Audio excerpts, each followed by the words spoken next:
fourth in a row. He must feel like this just happens every year for a player like him. Here's De Donatis with an early shot on goal, and that's miscued over to the hillside. But as we were talking about, Oliver Birkin, a young defender as well. I think he's only under 23 as well. But to play in 4 grand finals as a row is no mean feat for a centre-back, is it, David? Absolutely, yeah. Not a bad record to have, is it? For me, I don't think Eastern United have really got out of the half. We're 5 minutes in on the One World LED and Sportal scoreboard, and Eastern United just soaking up the pressure just now, really struggling to get out of their half, and Modbury just keeping them pinned up there. But here's a wee half chance. Into the box for young Hobbs to get his first few touches on the ball, as we did say. He's made 8 appearances this season since coming in for the injured Kieran Griffiths. Kept 1 clean sheet as well. And talking to the injured veteran there and Kieran Griffiths, he said as well he's got all confidence in the youngster and these big games for big moments, and he really hopes that young Hobbs can be the one to take it this season.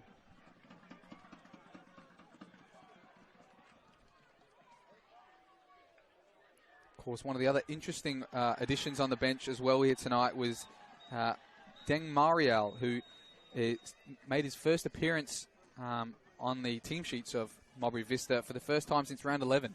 Started all first 11 games for Modbury Vista in the first team this season, but since then hasn't made an appearance. So he must have done a couple of good performances in the reserves to get that promotion back into the team. But it's another interesting attacking move to have on the bench for Modbury Vista.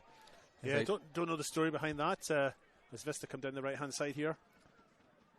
Yes, Sudic floats a ball in. Trotter's there. He's going to go behind for a goal kick, but an early sider for the club legend there at Modbury Vista. Played all of his juniors there, Ben Trotter, in 16th year at the club. Already a life member, and he's only 22, David. He's achieved more than I have in a lifetime, Alessio. I tell you what, the crowd's great, isn't it? We've got a real, for State League too, it is finals. It's do or die. Well, it's not really do or die, it's do or have another chance. But we're at that stage of the season now where finals comes around and, everybody's out Friday night. And we've got a decent enough crowd here, haven't we? We do, and that was Garcia running into too many blue shirts there. And he's going to try and win this off Sudic as well, who plays it up the line. Excellent ball to Linzemeyer, who's beating Mayo to the ball here. Linzemeyer in behind on the right, but his touch evades him. And another goal kick will be awarded to the shot stopper in Eastern United, Callum Piantadosi.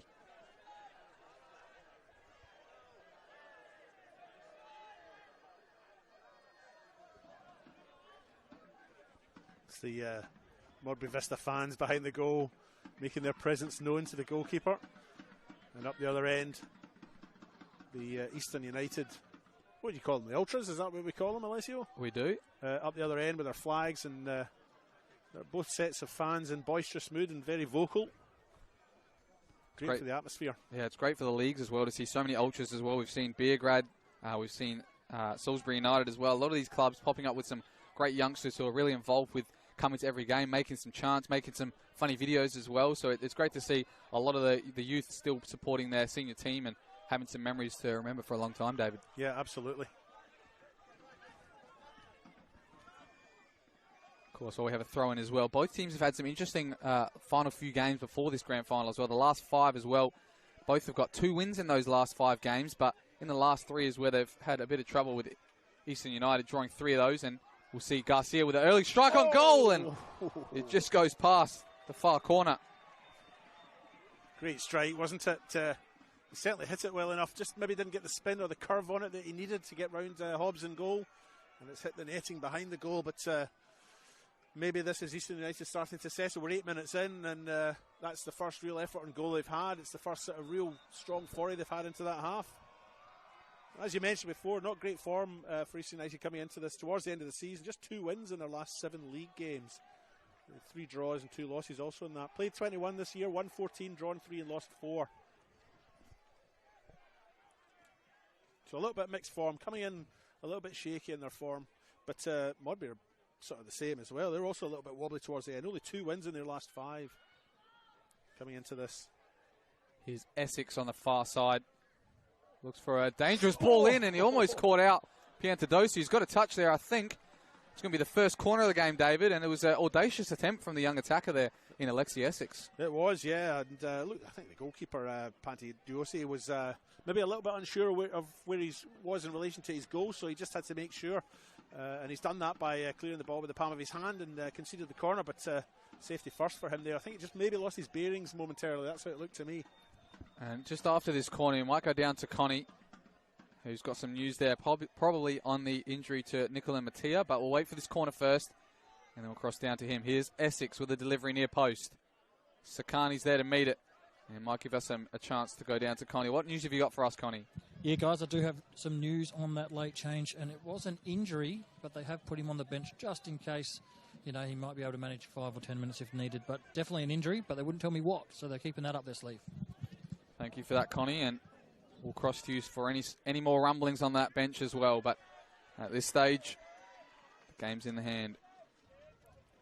I guess the thing for them to consider is that, this might not be the last game of the year for them. If they lose this, then they've still got finals to go through as the ball comes into the middle.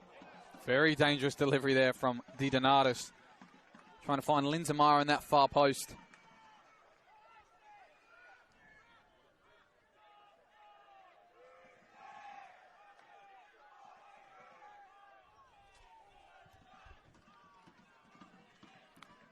Possibly for both these teams, with the amount of success they've had this season, they haven't really faced the team maybe on their level for a lot of the 21 games they've played this year. You can see that in obviously how far their gap is from them to second in both their respective leagues, but maybe this is akin to why the game started a bit slower at the moment for both sides. I mean, in most of their games, I'm sure they've kicked it off early and been the dominant team, as you've seen throughout the season. But at this moment, David, it looks like both of them are, as you see, another loose touch there, just trying to feel each other out. Yeah, I mean, I don't think Vista have started particularly slowly. I feel they've come out the blocks very quickly. And maybe Eastern United just having need a little bit of time just to adjust to that. I mean, I don't know about you, but I feel Eastern United's passing in close quarters has been really good. Have you noticed that yourself? I just feel that when they're in that sort of compressed area, those compressed spaces, the quick movement off the ball, the little triangles and so on, I think Eastern United are doing much better at. But Vista are spreading the ball well, they're creating the space well. Eastern United yet to match them in that. Midfield battle, very tense just now. No one's really got the upper hand there. But Vista certainly, I think, have started the brighter of the two. And this man on the left as well, Di Donatis, has started quite brightly in this game. That touch is a bit loose as it goes over the far touchline for a throw-in.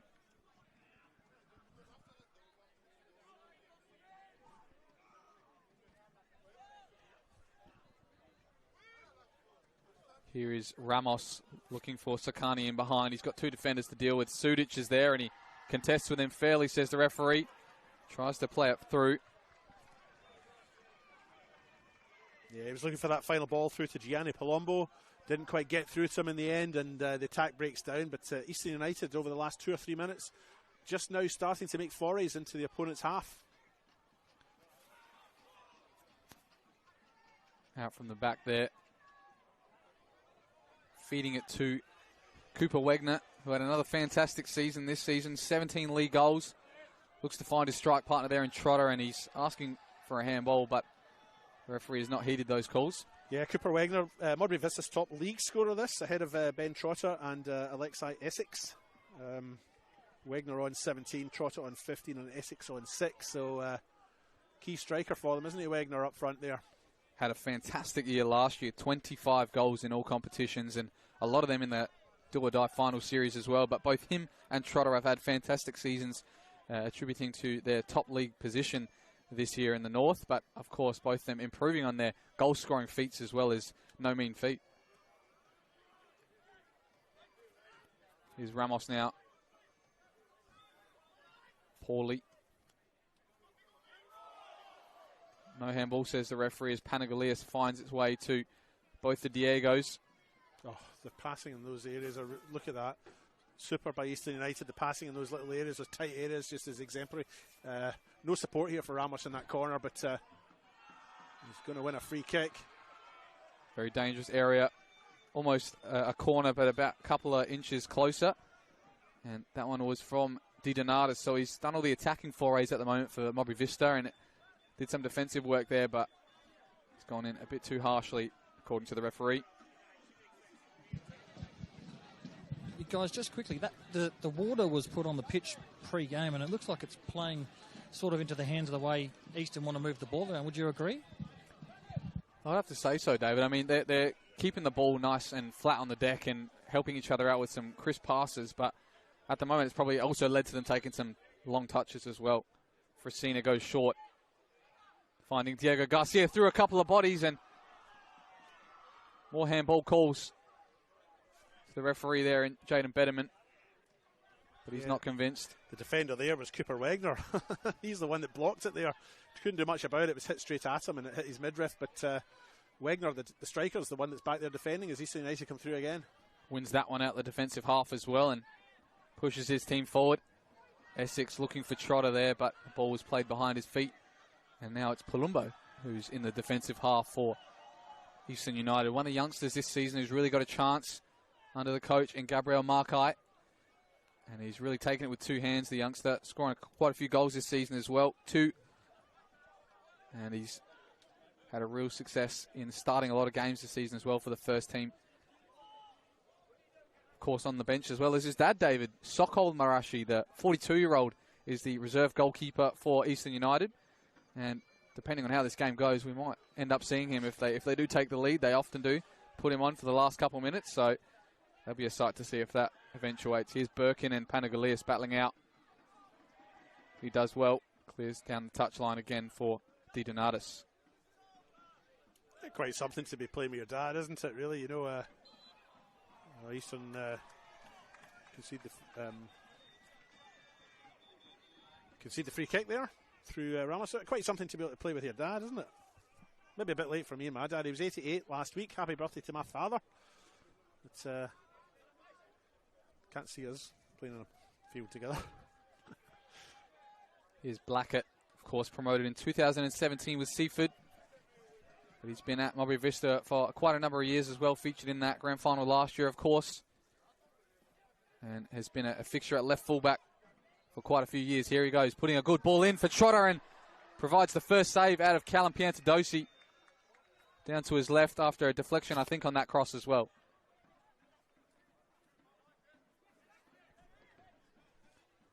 Here's Essex finding Cole.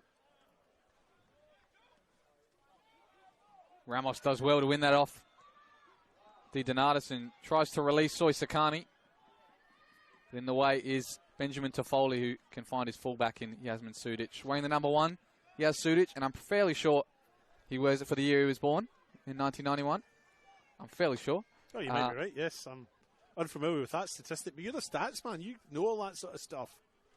He was very helpful this week as well in giving me some stats on the Modbury Vista players, as well as a couple from the Eastern United team as well. And so from the stats perspective, where all guns are blazing, here is Cooper Wagner, almost getting to that ball. But ahead of him there is Franz Pietri. Game's just opened up now. There's a lot more space just suddenly appearing. And for both sides, you know, I think now the teams have started to settle, just a little bit more space opening up in the midfield. And you can see that now as Eastern come forward. There's less pressure on them as they come through the middle. Working the ball really well again on the ground. Very possession-heavy team is Eastern United. Here's Soy Sakani, though, trying to change that with a spectacular effort. That's gone into one of the 5-a-side pitches, Soy. Well, you'd be surprised with shots like that he's got a record of 55 games with 27 goals, David. Probably almost a goal every 2 games. And he's got a very good promotion record as well. Of course, promoted with Bacala in 2024. Sturt this year. And then, of course, he came in these last couple of games to Eastern United, trying to get his 3rd promotion in probably 1.5 seasons, David. So he's got a great record for it, and he might be the man to take Eastern over the line this season. Here's Paulie going for a gallop.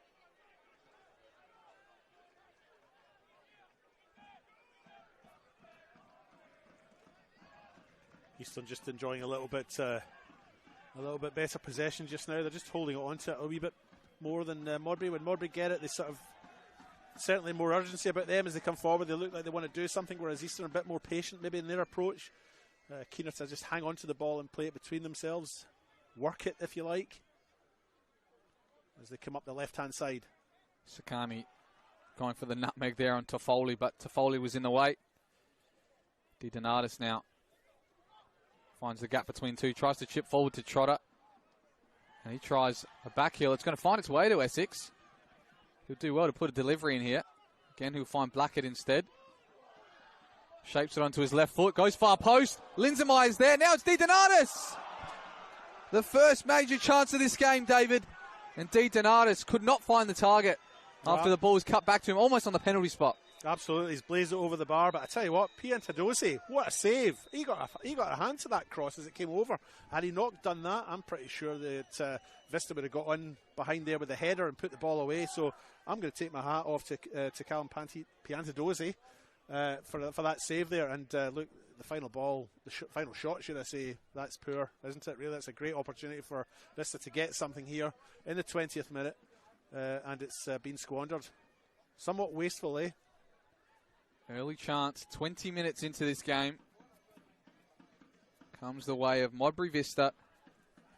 But we're all square at the moment. Here's a good switch between two for Blackett to chase, and he can only put that over the sideline for a throw, and the pressure is telling from both teams at the moment.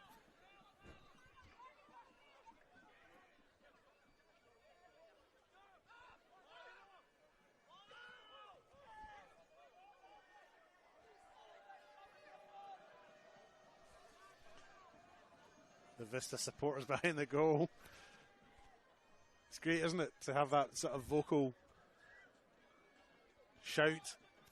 A little bit of atmosphere there, getting into it. And Eastern pegged back in their back third. Vista thoroughly pressed up just now. The aim of keeping Eastern back in that third. Here's Pietri, who comes out the back with the ball. Finds a good ball to Soisakani as well. Goes in rough onto Foley there. Might get the first warning of the day. He did get the ball there, but he also went through the man, and Toffoli, it looks like, is in a bit of pain at the moment, David.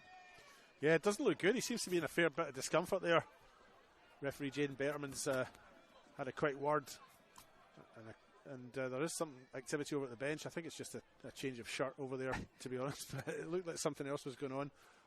But yeah, no, referee onto that pretty quickly and takes control and command of the situation. So good refereeing by young Jaden Bertman there, and clearly a free kick for Vista. Easiest decision he'll have to make all night. And maybe we'll cross over to Connie on that touchline as well. Saw a man take off his underlayer there. Connie, is it really that warm on that bench over there on that side? Oh, I'm not feeling that warm, that's for sure. Let's just go back to that Zoid Sarkani tackle. Yes, he won the ball, but the follow-through was a little bit high, and I think that was Trimboli's point towards the fourth official. But just going back to what you were talking about, David, with how Eastern are lining up, just earlier on, the coach was telling him, hold the ball and make them change. So what they want to do is hold the ball, make Vista break out of their sort of block that they're in, and then they can play around them. Some great insight there from Connie. That's why we've got him. Our man in position there. He's got the inside knowledge. These little earpiece listening to the benches and everything. It's great to have him down there, isn't it? Got to do something good, guys. Of course, two very experienced coaches on the bench there. Gabriel Markite, 95 games as a coach here in SA at least. Well, Jason Trimboli, 320th game he features in tonight. Of course, got 3 promotions on his back as well as a coach. 2 of them with Modbury Jets, actually, and obviously one with Bacala, but he's hoping to get the other Modbury up for the first time in their history in the FSA leagues as well, David. Yep. Here come Eastern again in that compressed space. They've lost it this time. Comes out to Cole. Now Blackett looks forward to Wegner. He is going to be called offside here. But it's a very interesting formation as well. I was talking to some of the Vista players as well to get some knowledge on how their team plays as well this week, David. They told me they play in a 4-1-3-2. So 2 strikers up front, 2 narrow midfielders you've got there in Linzenmeyer and DiDonatis, who looks like he's playing there tonight. And I think it's Alexi Essex in the 10 at the moment. So a very narrow team, Modbury Vista. While Eastern United, of course, a very attacking team. 3-4-1-2 is what I was told from them as well. So 3 at the back, some wing backs as well. And a lot of players moving forward with that ball as well. Well, it's interesting you said that, because when you were talking about Vista there, it was very clearly that formation. They've all drifted out now as the play has opened up again. But interesting to see that formation. I'll let you talk to this one here. Here's Palumbo showing a bit of pace on that far left. Sorry, I thought he was going to get to it. He looked quick when he set off there, didn't he? Yeah, so interesting to see how this game plays out with those two formations, as you mentioned. We're into the 24th minute now in the One World LED and Sportal scoreboard. It is nothing each, but Vista certainly have had their chances, haven't they? I mean, out of the two sides, they've you know, I think the first 10-15 minutes they were probably the better side, but Eastern United have now settled well, and it's very evenly matched.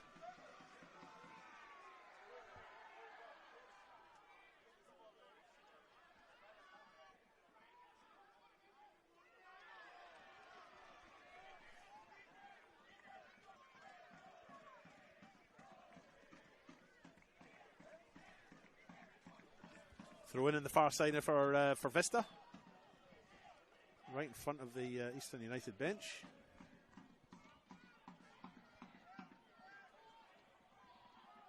Now it's backward to Foley on the ball. Looks like he's recovered from that challenge nicely and slops back into the defensive line from Modbury Vista. Here they come out the left now with Blackett. Puts his boot on that one. It's an excellent ball as well to Wegno. Almost gets the touch, but some smart defending there by Pietri. And now they can clear with Marashi now down the line. Blackett was with South Adelaide Panthers in 2018, then no longer, then victory under Andrew Shore, and then to Vista. Can see his former coach here down here, Andrew Shore as well. Watching him closely on this left fullback. Here's Di Donatis, looks to get a ball in, but that one is too close to the defence. Of course, Kieran Blackett, we did mention, got promoted in 2017 with Seaford, and while he was with Adelaide Victory, won the State League 1 Reserves Grand Final. As well, he played State League 1 with them, Noarlunga and Seaford. And tonight's his 113th game in senior football. Here's Soy Sakani battling out with two defenders. He beats him to the ball, but his touch is heavy and into the palms of a thankful Thomas Hobbs. Yeah, Benjamin Toffolo there had the ball robbed from right under his nose there, didn't he, by Soy Sakani as Eastern United came forward. Sakani's touch ultimately just maybe a little bit heavy, and it's gone all the way through to Hobbs and goal, and the danger's been cleared, but Soy Sakani always a danger up front there. And nearly had a chance there after that ball from Garcia. Well, he's forgiven of having a loose touch, Soy Sakani. He's missed about 10 weeks of football due to that ban he had from Sturt Lions mid-season after a red card offence. And, of course, he's only played 2 games for Eastern United so far since coming back. So he might be a bit rusty after almost half a season off. Yeah, it's a lengthy suspension, isn't it? But he's looking dangerous. Hang on, here we go. Oh, sorry. They come through the middle and I pause because I think something's going to happen here. You take this one. Back to Di Donatis now, who's come all the way across to that side of the pitch, but he gives the ball away to Garcia to run forward and find his, find his South American import there in Diego Ramos on the right, but his touch is also loose. The two Diegos out there.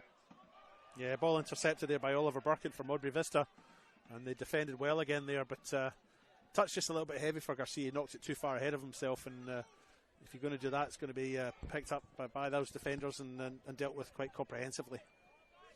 Hard to miss those two Diegos out there as well. Both sporting the bold look as well. Both South American imports, one from Chile, one from Uruguay as well.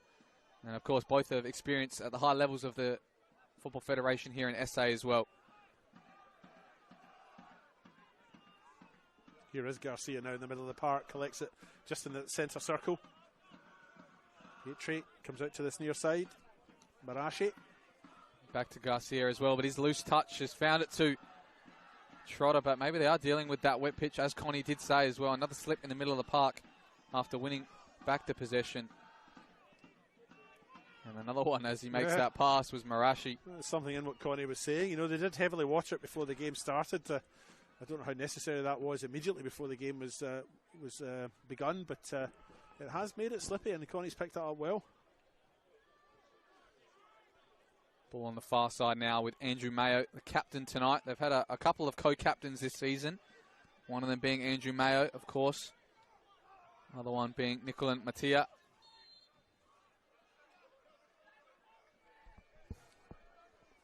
Late challenge there, and a free kick awarded. Again on Di Donatis as well. He's got to be careful here.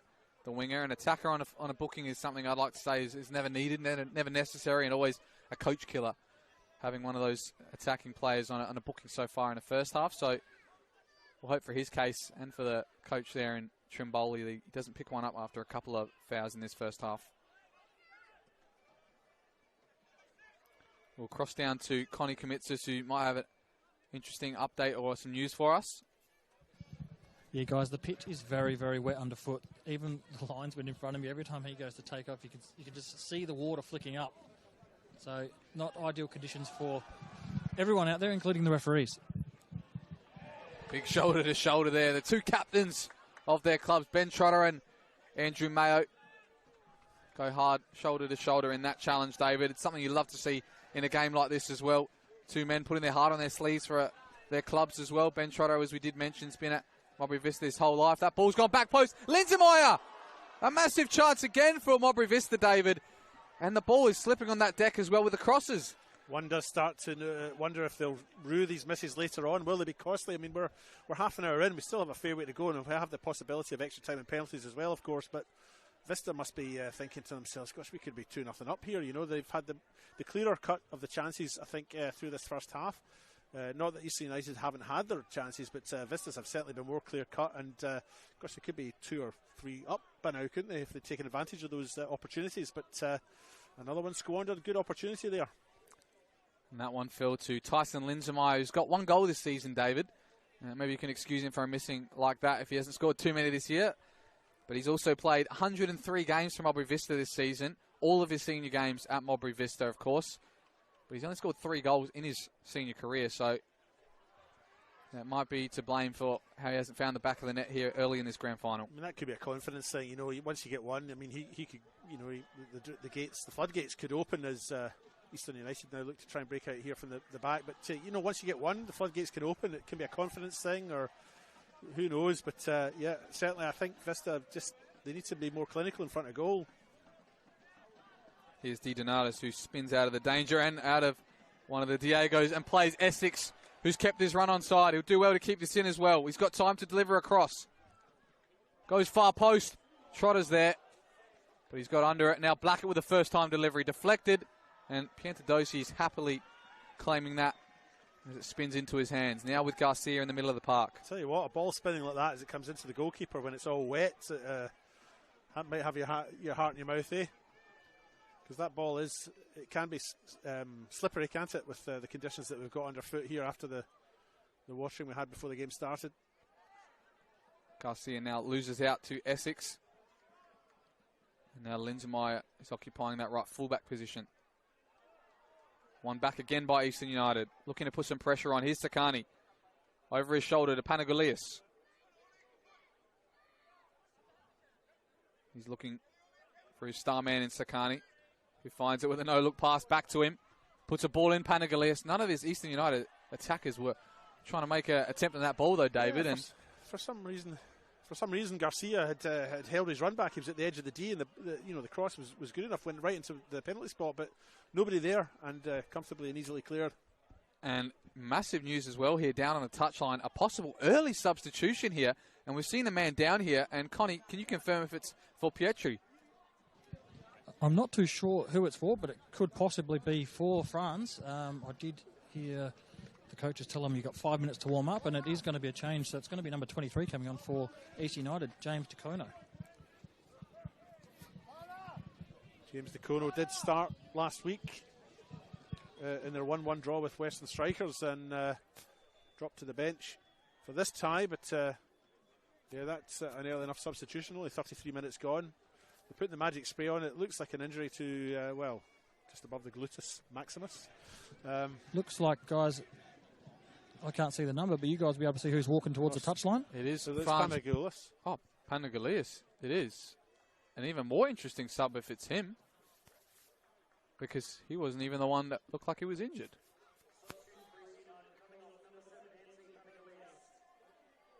Very surprising here, David. I did not think he was the one who was down with an injury. It was Pietri, but Panagoulias, who obviously came into the lineup in place of Mattia, who got injured in the warm-up, has been replaced here, David.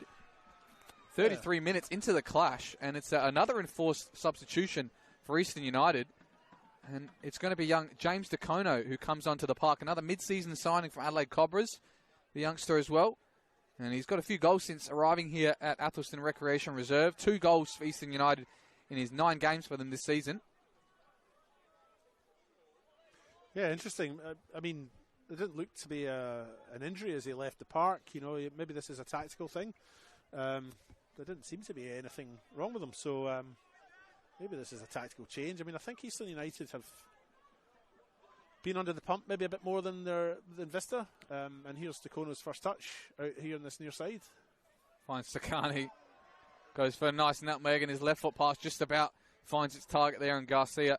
And now they'll come out to the left here. We'll keep tabs with Connie there on the sidelines and check the demeanour maybe of Anthony Panagoulias if he's showing any signs or gets any treatment while he's on the bench. But at the moment, it doesn't look like he's getting any treatment, and he doesn't look like he's too upset with himself. So we're going to have to keep tabs on that one. It's a very interesting sub to happen so early in a game like this. Here's Marashi. Takes it past Di Donatis, puts another good ball in the box, but again, the head of Toffoli is in the way. Of course, Ben Toffoli, we saw him here last season as well after our game. He was involved in that State League 1 grand final between Playford and Bacala as he got promoted, winning the promotion with Playford City, but made the move to Modbury Vista this season and has had a great year as a senior career. Gets another forehead to that ball, but a very demanding centre-back as well. Has ties with Campbelltown City as a junior and as a reserve player as well, but since moving to Modbury Vista, he's been ever-present in their side, David. Just to detract a little bit from what you're saying there, I reckon that's the 3rd or maybe the 4th cross that Eastern United have put into the penalty spot or that 6-yard box, and there hasn't been a striker there. So the striker's just holding back a little bit for Eastern United. Not sure why they're not attacking the ball or why the crosses are going in so deep where they don't have their strikers positioned at this point in time. But that's about the 3rd one that's gone in. Here's Garcia, who maybe slows it down and waits for another option instead. Di Donatis does well on Takono, but the foul is awarded to him this time. And it'll be a Modbury Vista free kick in their defensive half. Going on that point, though, David, with the crosses as well, we did talk about Eastern United being a very possessive, very possession-based team, of course, and maybe that's a style they're not used to, putting balls in the box, going long at times, looking for their target man and playing off them. They're playing off maybe a bit too pretty, a bit too cute. Maybe Barcelona 2012, 2009. You didn't really see too many crosses going into Messi's head, but they'll try and play through you, and here they go again with Daniel Pauly in the midfield. Goes forward, and that's not very Busquets-esque of him. No, that pass. He damned you there, didn't he? No, a great little run again, a little burst through by Daniel Pauly through the middle. He's looking for Soy Sarkani with the ball along the deck, trying to thread it through, and I don't know if Sarkani just didn't read the pass or just wasn't quick enough to react. I think you're right. I think Sarkani's showing a little bit of lack of game time. Maybe he's just, like you mentioned, he's maybe just a little bit off the point. I think his passing is great and his vision is great, but just that anticipation maybe just lacks a little bit, and maybe that's because he's had all that time off. But maybe Sarkani 4 or 5 months ago would have been straight onto that and had a shot at goal. But a great little run through by Pauly to thread the ball through for him.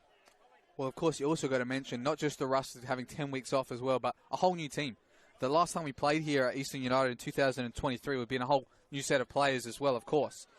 So coming into this team with a lot of different players that he hasn't played with since those few years where he was at Eastern United in their last year in State League 1, it would be difficult to get used to your teammates over after only about 2-3 weeks. I don't know if he was training with them during that time he was suspended with Sturt Lions after his red card, but I'm sure as soon as he made that transfer permanent, he wanted to keep himself fit and introduce himself to the team as well. A lot of these youngsters as well, I'm sure, would have been only fans of the club last time he played. So certainly seen him at a few games. I've covered a couple of State League 1 games.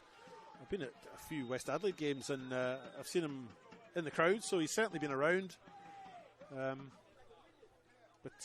on the park, and there's a little bit of talk back between some of the Eastern United players. Just I sort of interrupted myself there a little bit because I just noticed some of the Eastern United players just shouting at each other. Maybe a little bit of frustration creeping in for them as we approach the half-time whistle. Interesting to see that. Very cohesive until this point, but there just seems to be a little bit of friction between some of them. Interesting to note as well, as he was with Sturt during their promotion run as well, he was present there at their title celebrations for the league while he was contracted here. And now we're going to see a break in the middle of the park, finding its way to Wegner, squares it across. Essex with a shot on goal, and again, it's straight at the goalkeeper. Our first shot on target, David. It hasn't really tested him, though. No, it needed to be better, I mean, that's Vista's third or fourth chance, should I say. And that needs to be better, but we're up the other end now. With Garcia, looks for the back heel, and in that case, Alexander Cole was in the way. But as that transpired, another turnover in the midfield, maybe overplaying sometimes in that midfield, Eastern United. Yeah. And it was pounced upon by Modbury Vista and number 13, Cooper Wegner. And he unselfishly squared it for Alexi Essex, who's having his career best tally in front of goals as well, with 6 goals this season in the league, Alexi Essex, bettering his last year tally of 4. The risk of sounding critical, I feel he needed to do better. I mean, he had the goal of his mercy, and he's hit it straight into the keeper's grateful arms, if you like. He just needed to put it to one side, and another chance going for Vista, and what's that, 3 or 4 chances that they've had in front of goal, and they just haven't been clinical. They've missed that clinical touch in front of goal, and it's going to see them at half time. 5 minutes to the break, going in level on the scoreboard, and they'll be disappointed with that, I think. Well, of course, the Vista as well. This time last year, they're already 2 goals down against the Cove as well. And it really demoralised them going into the half, making some subs at half-time as well. One of those players, Tyson Linsenmeyer, was taken off at half-time in last year's grand final. So he's had a better performance to start this one. And I'm sure he's going to be excited for that second half in this to try and keep going at his defender there. But, of course, for Vista, they've got to be happy keeping a clean sheet against a team scoring 78 goals this season, David, to keep him level at least at the break. If we do take it to there, it's got to be a small glory for them. Yeah, tell you what, your memory's very good. I mean, I remember that game, but the order of goals I cannot. Well, I remember there was 2 goals definitely at that end. Yeah, that were really early on. So, and one of them was to Matt Canny, the other one was to Oliver Grant. And we'll see a late corner here for Eastern United, taken by Rafael Fresina. Coming back to his hometown club, or his boyhood club, sorry, as I mentioned. As he did play at NAB when they were still around as his first senior club, and returned this year to Eastern United to try and finish some unfinished business with them. Here's Di Donatis battling out with him now and launches an epic ball all the way to the 18-yard box of Callum Piantadosi's goal. Yeah, that lacks a little bit of imagination, I think, didn't it? Just to clear it as hard as he can, and it's maybe a bit disappointing, but I guess he just wanted the danger cleared, didn't he? I thought you were talking about the corner, going that short and not even finding the first man. But yeah, in any case, I think that goes back to my point about them trying to play more than anything and not putting crosses in the box, not making it a very aerial game. I mean, obviously there's some good defenders in this Modbury Vista team. We've seen Toffoli be so demanding in the air, Birkin as well. But maybe that's their game plan. Keep it on the deck and try and outplay this Modbury Vista side and hopefully break them down over 90 minutes. But at the moment, those crosses are maybe just wasted when they do get the chance to whip one in. I feel Eastern United, when they've got the ball on the deck, are a better side than when they're trying to play the ball in the air. I mean, they are quite a short side. They don't have any tall guys out there. Sakani, as you see a little foul there on this near side on Decono, and I'm not sure. I think the free kick's been given. I'm not sure what the further complaint is. But I think when they play the ball on the deck, Eastern United look really good. When they're in the air, not so good. I mean, when you look out there, Petrie's a big guy. But he's kind of the only big unit they've got out there. Vista have got a couple of guys who have height, and the beauty of our game is you don't need to be a tall guy to play it. And East United are demonstrating that with some great play along the deck. And here they look like to put a better delivery in this. They've got Soy Sakani on this, and I'm sure he's going to deliver it in an aerial matter.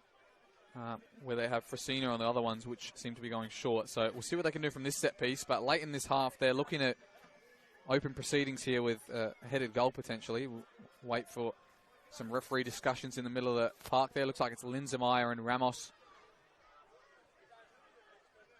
in some entanglements. Betterman saying he's got his eye on this one and ready to play on here with Sakani's free kick. Has a strike instead. They'll take the corner and we'll see what they can do from this one. But maybe I was a bit too preemptive asking for him to whip that ball in and maybe aerially deliver that instead. Maybe he saw that angle and he thought it was too far out for Sakani to think about it. Well, they've taken the corner already. They're in no... They're impatient. They want to get this underway. It's nice trying to get going straight away, but getting his head to that one as it came in. Joel Di Donatis to clear it for that corner. That was some effort by him. But East United just playing with a little bit of urgency here as we move into the last 3 or 4 minutes of this first half. Birkin again in the way of Sakani there. And now Cole launches forward for DiDonatis. They can't seem to locate where he is behind their backs, and now it's Wegner who feeds the winger in DiDonatis. Puts an excellent ball, far post again. Pietri's there with the acrobatic clearance. And now Essex's header can only find its way back to him. And now it's Yasmin Sudic on the far side looking to deliver. He does deliver. Beaten in the air that time was by the diminutive defensive midfielder there in Daniel Pauly, David. He got up well there. Pauly's had a good first half as Ramos is chased into the corner here. Still have wins, it though. Yeah, wins it off. Trotter there on the ground. I see, look at the feet on the ground when they get the ball on the ground. He's still looking good. I say that the ball's gone out, but they did look good as they came out of that compressed space. DiDonatis now going 1v1 with Dicono. Pauly again with a big challenge. Wins it for Eastern United, and the throw-in will again go to Kieran Blackett with only a minute left in this game, and we may see a couple of minutes added on with those subs and potential injuries that were looked after, but otherwise couldn't see more than 2 added on. Here's Blackett.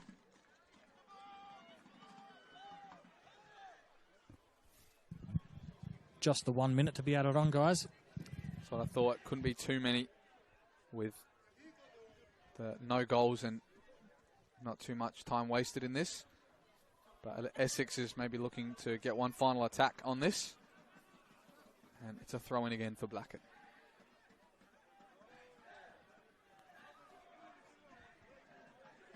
Long ball in. Trotter gets the flick on.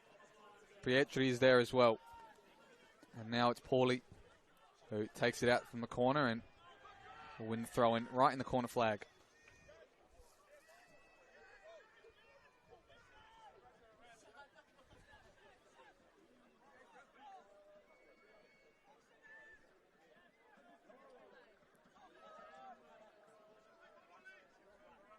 Launches long to Sakani, who tries to get the flick on to Garcia. Mayo gets the fortunate delivery of playing into the calf there of Mr. Macron in Rafael Fresina. And he controlled it well with his calf as well. The midfield maestro. That time he's turned though by Essex. And now it's Garcia again with 2 Modbury Vista players to deal with. He takes it past the first one. And the second one, instead of taking him on, he goes for the cross-come shot maybe. I think it was a cross. I think he was trying to switch it over to Soy Sarkani on the far side. Didn't get his body around it. It's gone through to the keeper. And Jane Bertman, the referee's blown his whistle for half-time. Well, that is the half-time whistle here in the HPG Homes State League 2 Championship Final. It's 0-0 at the moment. And we'll join you here in the second half for hopefully some more action. And maybe this game's going to go all the way, David. But we'll join you when that occurs. And we'll see you in a few minutes. Don't go anywhere.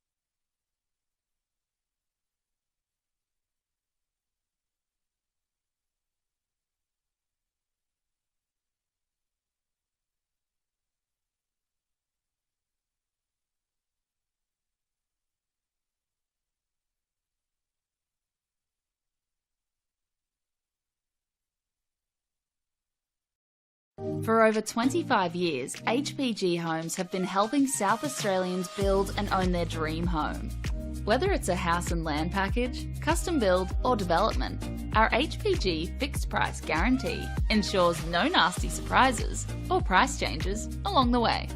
We're committed to quality, affordability and creating a way of life for you and your family. Fixed price turnkey. It's gotta be HPG. HPG Homes.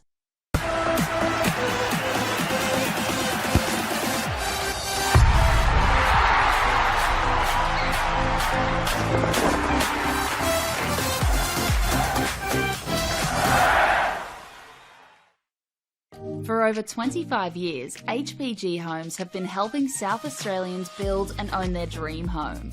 Whether it's a house and land package, custom build or development, our HPG fixed price guarantee ensures no nasty surprises or price changes along the way. We're committed to quality, affordability and creating a way of life for you and your family. Fixed price turnkey. It's gotta be HPG. HPG Homes.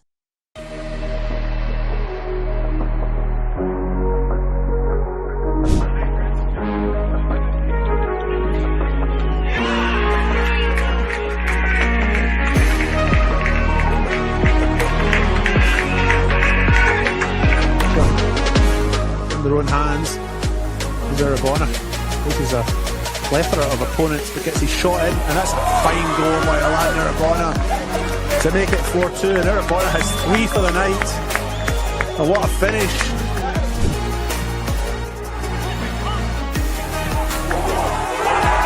And it's Hamish McCabe from distance. Wowee! What a goal to double the lead. And what a night Fred Sunday's had so far, really driving that attack up front. And now, can I do something again? And there we have it, number 4! Modbury Jets, out of nothing. Quickly get back into it again. And it's McCabe. It's not going to plan in the first half. That saw Parry Hill's getting in front. Another chance! Wow! Locked up again in the paddocks. 2-2.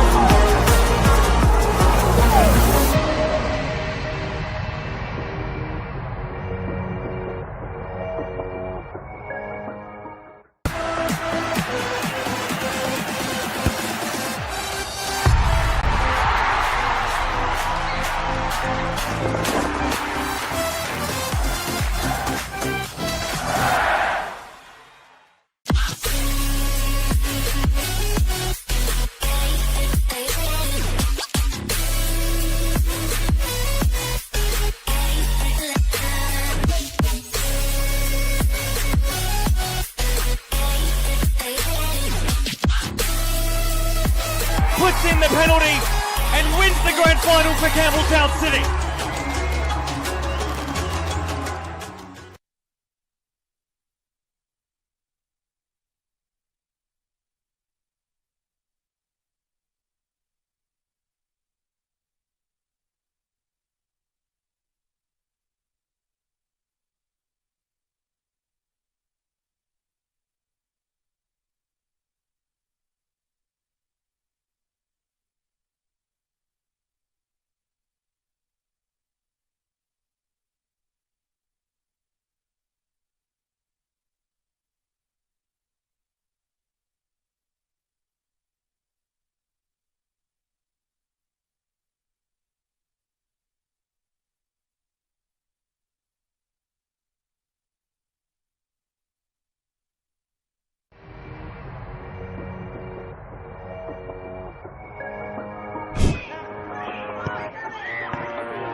For over 25 years, HPG Homes have been helping South Australians build and own their dream home. Whether it's a house and land package, custom build or development, our HPG fixed price guarantee ensures no nasty surprises or price changes along the way. We're committed to quality, affordability and creating a way of life for you and your family. Fixed price turnkey. It's gotta be HPG. HPG Homes. Coles Mini Roos is more than just football. It is a place to find our feet, learn new skills, and meet new friends. Football starts here. Find your place. Join our team.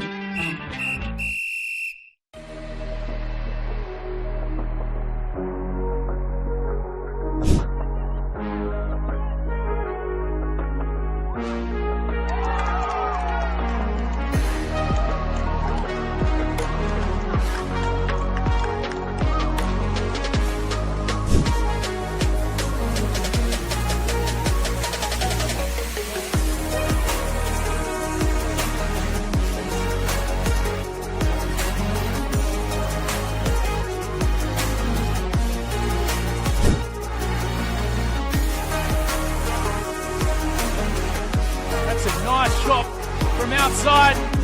What an effort that was.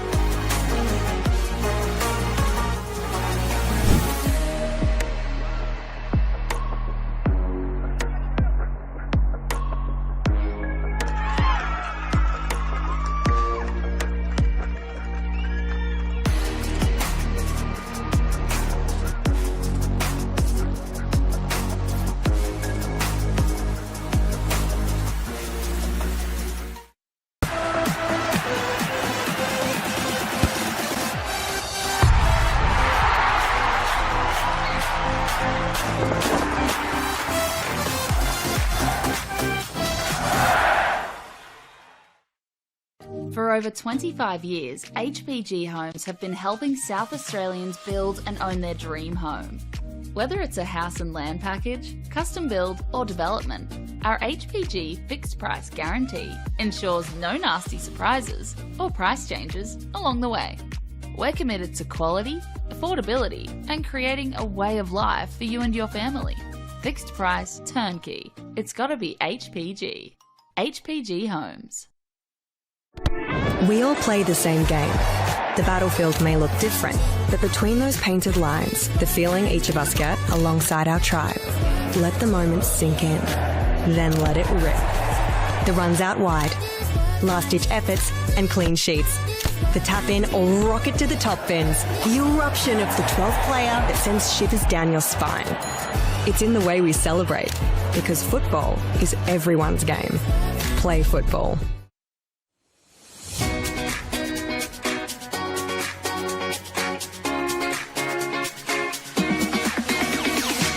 On the back of the announcement of the celebration of football, Football SA will be investing $50,000 into a coach education fund. $35,000 will be invested into community coach education, which will see 19 courses at club venues and over 500 community coaches. Working closely with clubs to develop and upskill coaches will strengthen the grassroots community, which will obviously benefit the football community as a whole. It can only be beneficial because most of the clubs, most of the coaches start off just as parents coaching their kids' teams, and they're learning on the job as much as the kids. So this would be perfect because not only would kids be getting coached, the coaches will be getting coached. As a club, we struggle to attract good coaches, and having this sort of funding coming our way will actually allow us to sort of offer more boys and girls out there to actually coach at the club.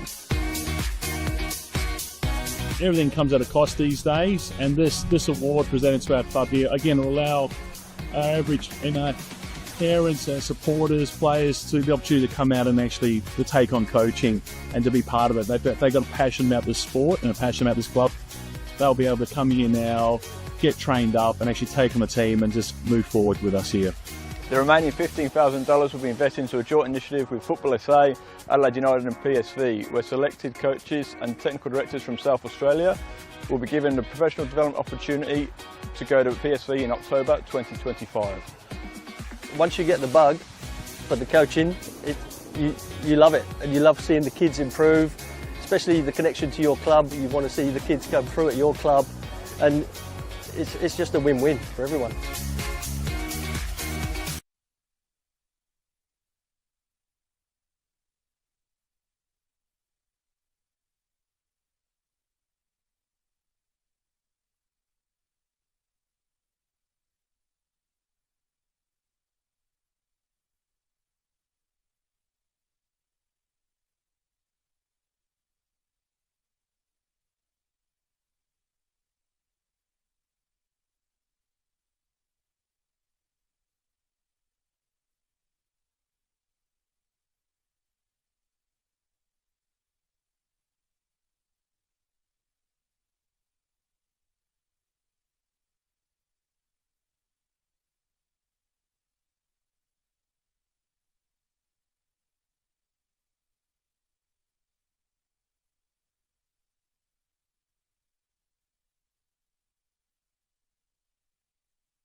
Welcome back here to the second half of this HPG Homes State League 2 Championship Final. If you joined us in the first half, it was an entertaining affair. A couple of chances for both sides, David, but as we said at halftime, we think that Modbury Vista should have been the recipients of being in the lead at the moment, but at the moment it stands 0-0 going into this second half. We're back underway, David. Yep, the Vista, for me, just haven't been clinical enough in front of goal, as Daniel Polly rescues himself there from a challenge early on. Vista maybe just lacking a bit of clinical edge in front of goal, but they've created more chances and, you know, arguably should be 2-0 up, 3-0 up maybe. Here's Di Donatis, who's trying to make amends for that. Goes with a shot to the far right, but he's found the Eastern United Ultras in that end instead of the target. Looks like no substitutions at halftime for either team, both remaining with the team they started with. Well, of course, besides that substitution of DeCono as well, who is on the right wing in place of Anthony Panagolias, who was an early substitution in that first half. Here's Frasina, out-muscled by Wegner with that one. Di Donatis looked for the bounce, but everybody went the other way, and now it's Ramos who holds up well for Eastern, scoops it in behind to DeCono. To Foley, couldn't get a touch there, and here goes Soisakani on another mazy run. That time he left the ball behind, though, David, and just hands possession back to Modbury Vista. Yep, early signs good for Modbury Vista. We've only played 2 minutes, but here they come through the middle. It was Wegner on that occasion, trying to wait his pass, and Linzemeyer takes aim and looking for Trotter at the front post, but again, Pietri was there, who, as we talked about it again at halftime as well, Franz Pietri has really had the better of Trotter today so far. Another late challenge in the park, and again it's Di Donatis who is the perpetrator, David, and he might be lucky to get away with no booking here. No, he seems to have got away with that, yeah, but just to go back to Pietri, I think you're right. I mean, Pietri, I think you're right. He's just phenomenal at the back, just a real stalwart for them at the back, and very solid for Eastern United. Looks like we got some news on the bench there from Connie, or maybe some halftime analysis from him as well. Yeah, guys, I had a quick chat with Gabby Marquez as he came back out about that substitution he made in that first half, and basically just said they wanted to change things up and that the substitution was made for a more direct player and a less patient player. Very interesting stuff there from Connie, and an interesting, obviously, selection there from Gabriel Marquez. But he's told as he has all this season, he's made the right selections to get his team to this stage, so can't make assumptions of what his decisions are. Here's the Ramos who's trying to link up to Foley. Gets the all-important touch and handles it over for a throw-in. What do you think about that decision, tactically taking someone off without an injury in the first half, David, just because the way the game's going? Do you think it's worth it, or would it really take an offence as that as a player, maybe? It's certainly a big statement, isn't it?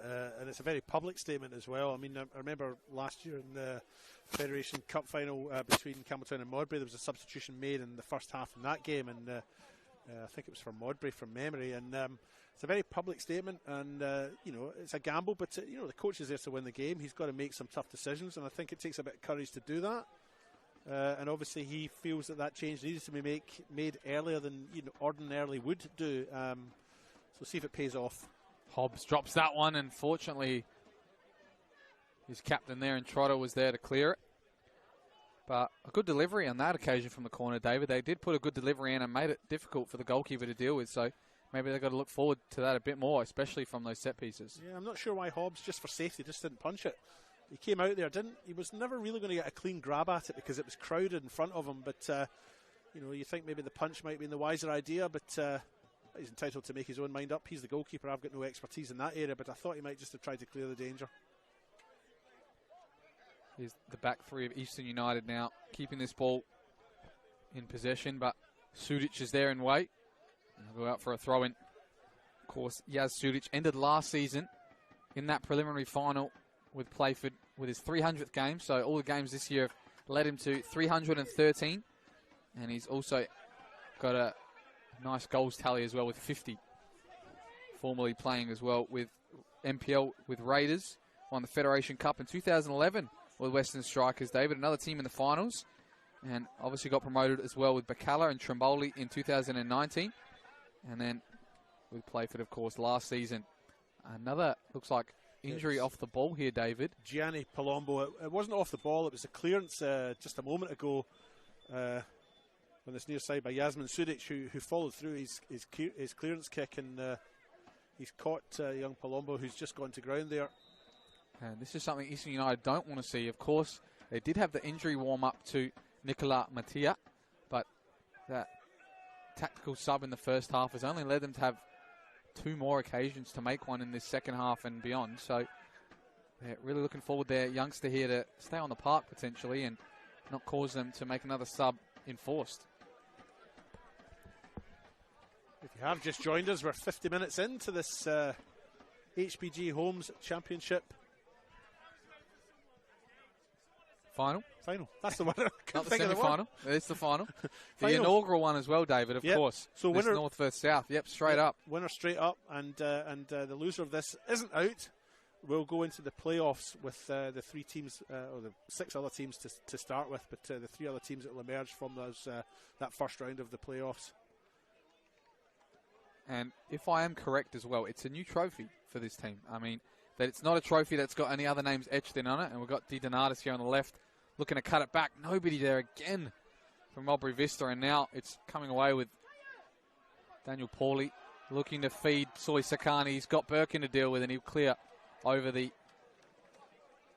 He'll clear it over the cafe there, I think. Onto the other pitch behind. But yes, David, I think it's a new trophy.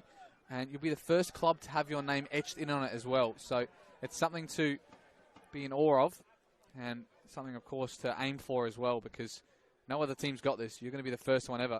And for one of these clubs, if it's Modbury Vista, it's the first time they've ever had a major trophy in their hands. So for Eastern United, of course, they had it in 2020. But in a promotion final where only the winner takes the cake and the loser isn't going to get promoted as well, depending on how the finals go, it's something you want to make sure you win. In behind again to Pauly. He's got 2 to deal with, keeps the ball well, finds Decono. And his pass isn't as accurate, and now it's cleared again by Toffoli. Marashi with a loose touch.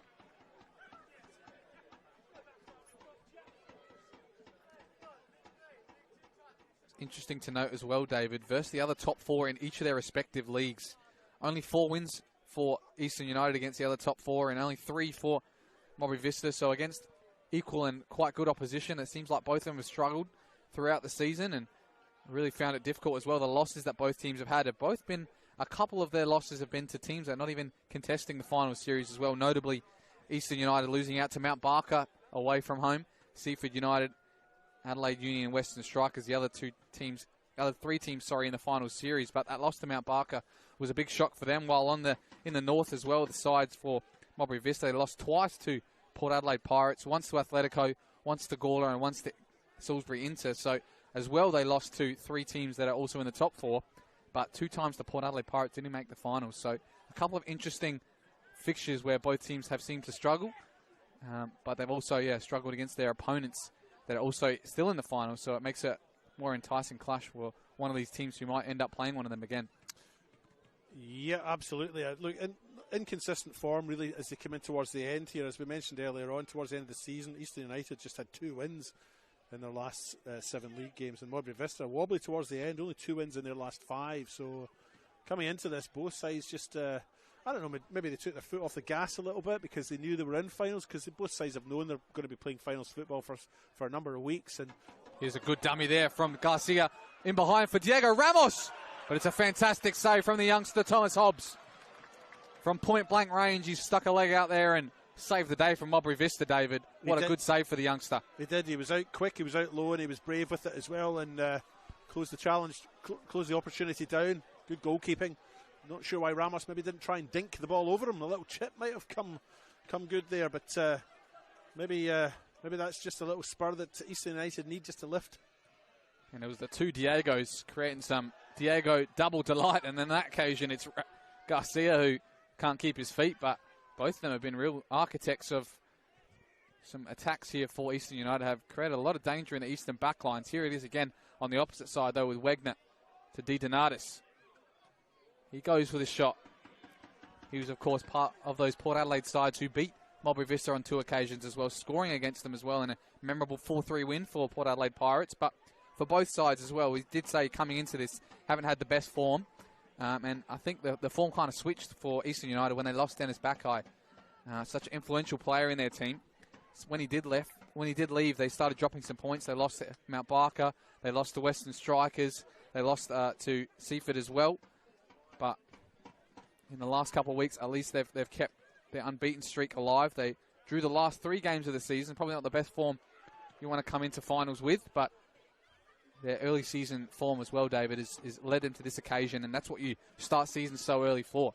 So by the end of the season, you don't have to bank on a last game of the season to get you into the finals or into that top position. You've done your work early and gained those points in early time. Yeah, no, I mean, a significant loss, Dennis Backeye, for them.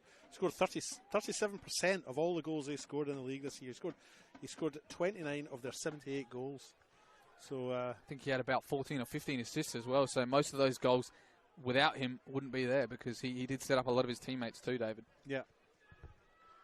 No, certainly a big miss for him. I mean, I don't like this idea that, if you miss one player, it makes a significant difference. It is a team sport after all. And I like watching sides where there are no standouts, where it's, sort of ensemble team. I find Playford in the NPL a bit like that. There's no players that really stand out, but together they're just a fantastic unit as a football team.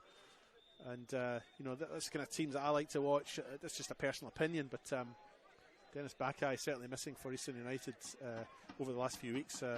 Maybe contributed to their sort of wobbly end of season form. Well, we do say wobbly as well, but they haven't gone more than 5 games unbeaten all season at Eastern United. And those 2 times that have occurred was between rounds 1 and 5 and rounds 17 to 21. They started the season with 5 games undefeated and ended it with 5 games. So you could say it's pretty much gone the way it started is the way it ended as well. They had a lot of wins in between that as well, but 5 games each side of the season is a good way to start and end the season, don't you think? Yeah, absolutely, yeah.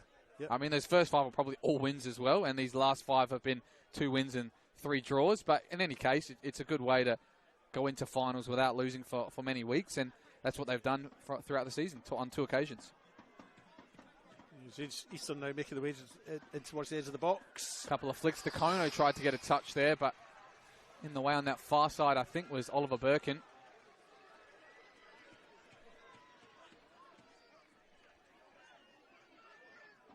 Of course, Oliver Birkin as well, having some experience against Modbury Jets in the final series when he was a Para Hills player in 2022. He scored in the prelim against Modbury Jets for Para Hills. And, of course, we did mention at the start of the broadcast, his 4th grand final in a row at 21 years of age is a massive feat to have. And, unfortunately for him, he's lost those previous 3, David. So, for him, we're hoping he gets on the better end of things tonight. But, in any case, he might be here next year. That's right, yeah. Tough place to be, isn't it? To come so close so many times and then and not get the chocolate. Is that the term? That is correct. Not get the chocolates. I mean, for such a youngster, you see some people in the leagues who don't play any grand finals until they're maybe 30 or maybe even more and don't even get there. But to be in 4 before 21 is a massive achievement to have. There's another foul off the ball on that occasion as he got rid of it to Kono. I think it was Di Donatis who's really treading the fine line here between a booking, David. I mean, in the first half, he's had 2 or 3 where he gave away fouls on the touchline, and he had that big, strong one in the middle of the park before, and Betterman's really keeping his cards close to his chest at the moment. There haven't been any bookings yet, have there? No, not none one at all. Yet, no. And yet it has been a game where there have been a couple of niggly fouls. I mean, it's not been a sort of pernicious sort of game. There's no nastiness about it.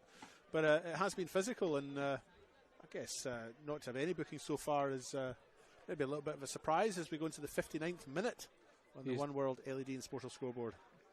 Decono finding Garcia on the far side.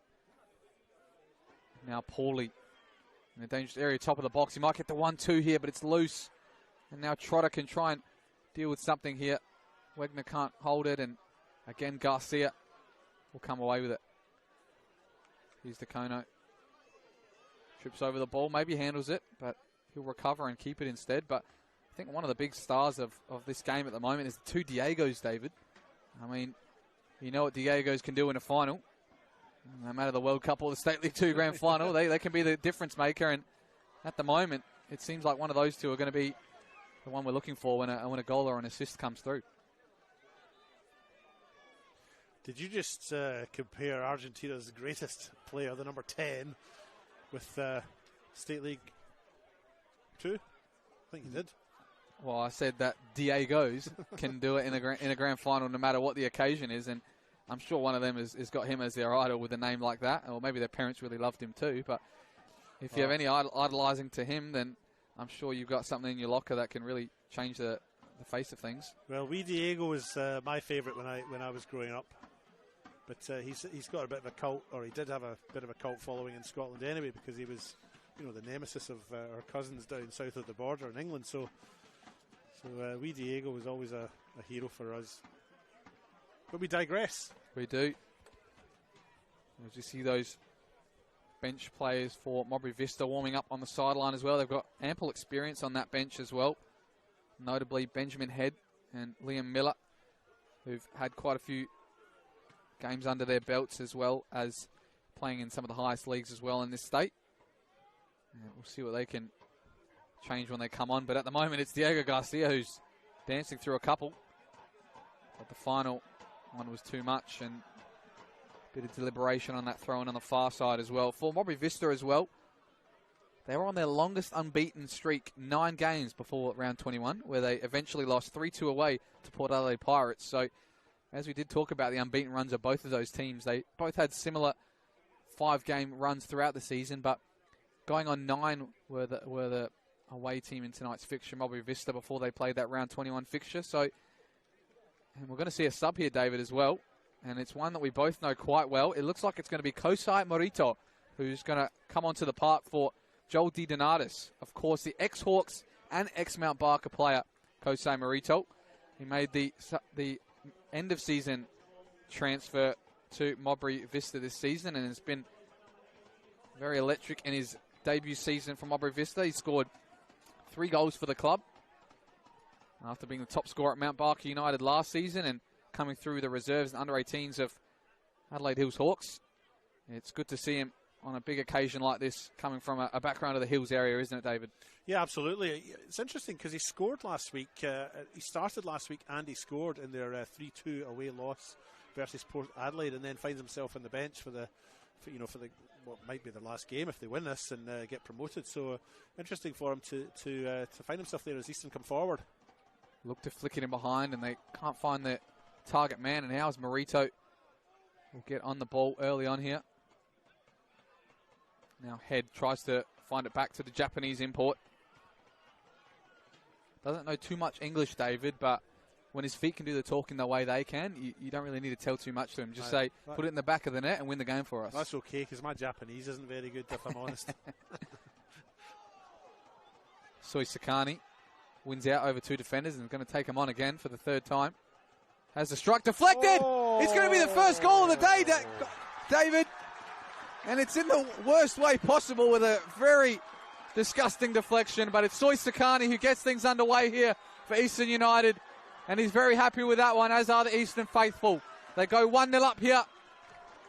Yeah, they go over there to celebrate in front of their fans. And look, bits of disappointment there for Vista to have defended so well and then concede, through a deflection there. Hobbs telling the defence, don't worry, be calm, be cool, be collected. We're not out of this yet, but what a cruel way for them to go down. Cruel way for any team to go down, and it is 1-0.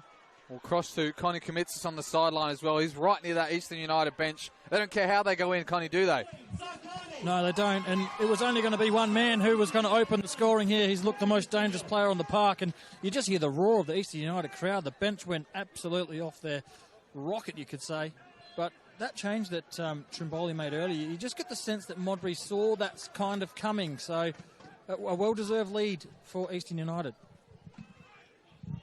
And 1-0 up they go here in the 64th minute of proceedings.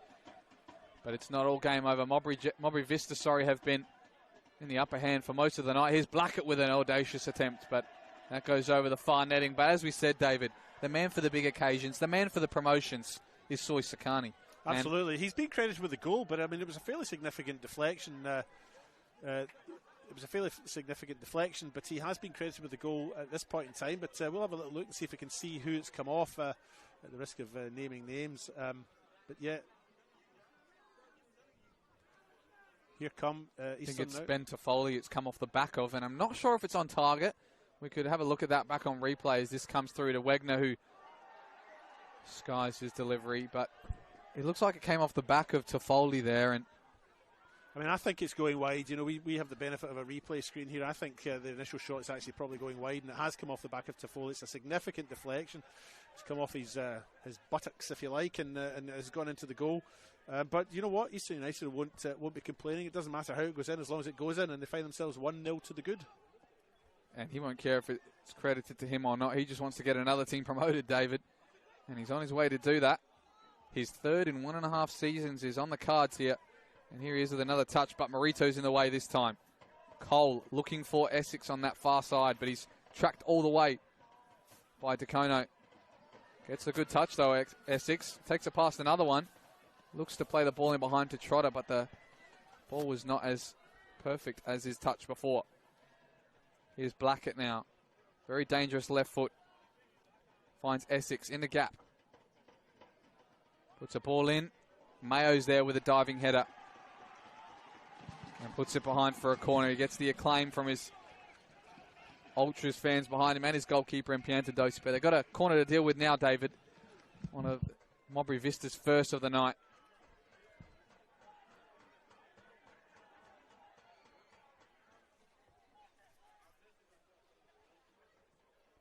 Here it is, near post. Piantadosi gets the important fist to it, and it comes out to Yaz Sudic. And he'll have another opportunity to maybe float one in too. He goes near post to Birkin. His time to float a delivery in. It's a good ball too. To Trotter! Oh! It's Ben Toffoli, but he's offside, David. I was going to say he's just made amends for his own goal before, but it's an early call from the referee and the assistant on the near side who said it's offside. And the centre-back, Ben Toffoli, is denied his heroicism.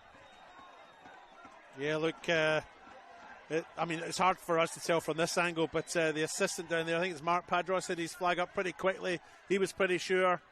And the referee's not going to change his mind, is he? And the biggest cheer there came from the Eastern United Ultras behind the goal. But, you know, Vista still knocking on the door, you know. And this game has just really sparked to life, I think, since that goal back in the 63rd minute, just 4 minutes ago. The last 4 or 5 minutes have just been...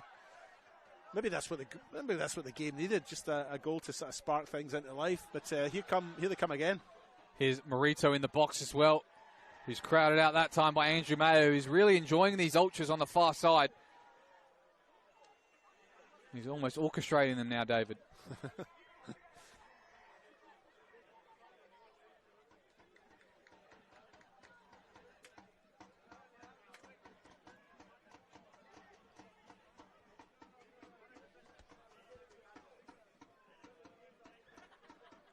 Corner comes in again, far post this time. Everybody's jumping for it, and it finds the head of an Eastern United player, and it might give us time now to cross down to Connie Komitsis. If you've got something for us, Connie, maybe some reaction from the bench after that offside goal. Yeah, that reaction that happened quite quickly. Both sets of fans within a split second of each other. The roar was deafening. I couldn't even hear what you guys were saying, but that goal has been credited to Zoe Sakani, so he gets his name on the score sheet. But you just sense that a shift of momentum maybe here, guys. Interesting that the credit does go to Tsoi Sarkani. I mean, definitely his shot, there's no doubt about it. For my money and my angle, we had a pretty good view of it. It was probably going wide. I didn't think it was particularly on target and seemed to come off the back of Ben Toffoli. But either way, it doesn't really matter, does it, in the grand scheme of things? It is 1-0 and we move on. Very unfortunate for Ben Toffoli, though. He could have seen himself from the villain to the hero, scoring down the other end. Hasn't scored too many goals in his career either, has he? 4 goals in his 89 games as a senior player. He's obviously more in that defensive role as a centre fullback, but at times he has played at the base of midfield as well, and he does get up for some corners as well. I do note as well, at his time at Adelaide Victory, he scored some late equalisers who were very important as well, but none would have been more important than that if he did keep himself on side. But I'm sure they're going to have more chances as this game wears on.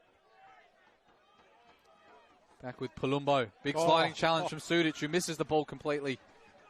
And now relieves it to his defender in Alex Cole to try and keep the ball for him. Here's Toffoli, who clears down the line. Tough one to deal with as well as a defender as well, David. Having such a good game, Ben Toffoli, today. Winning so many with his head out there.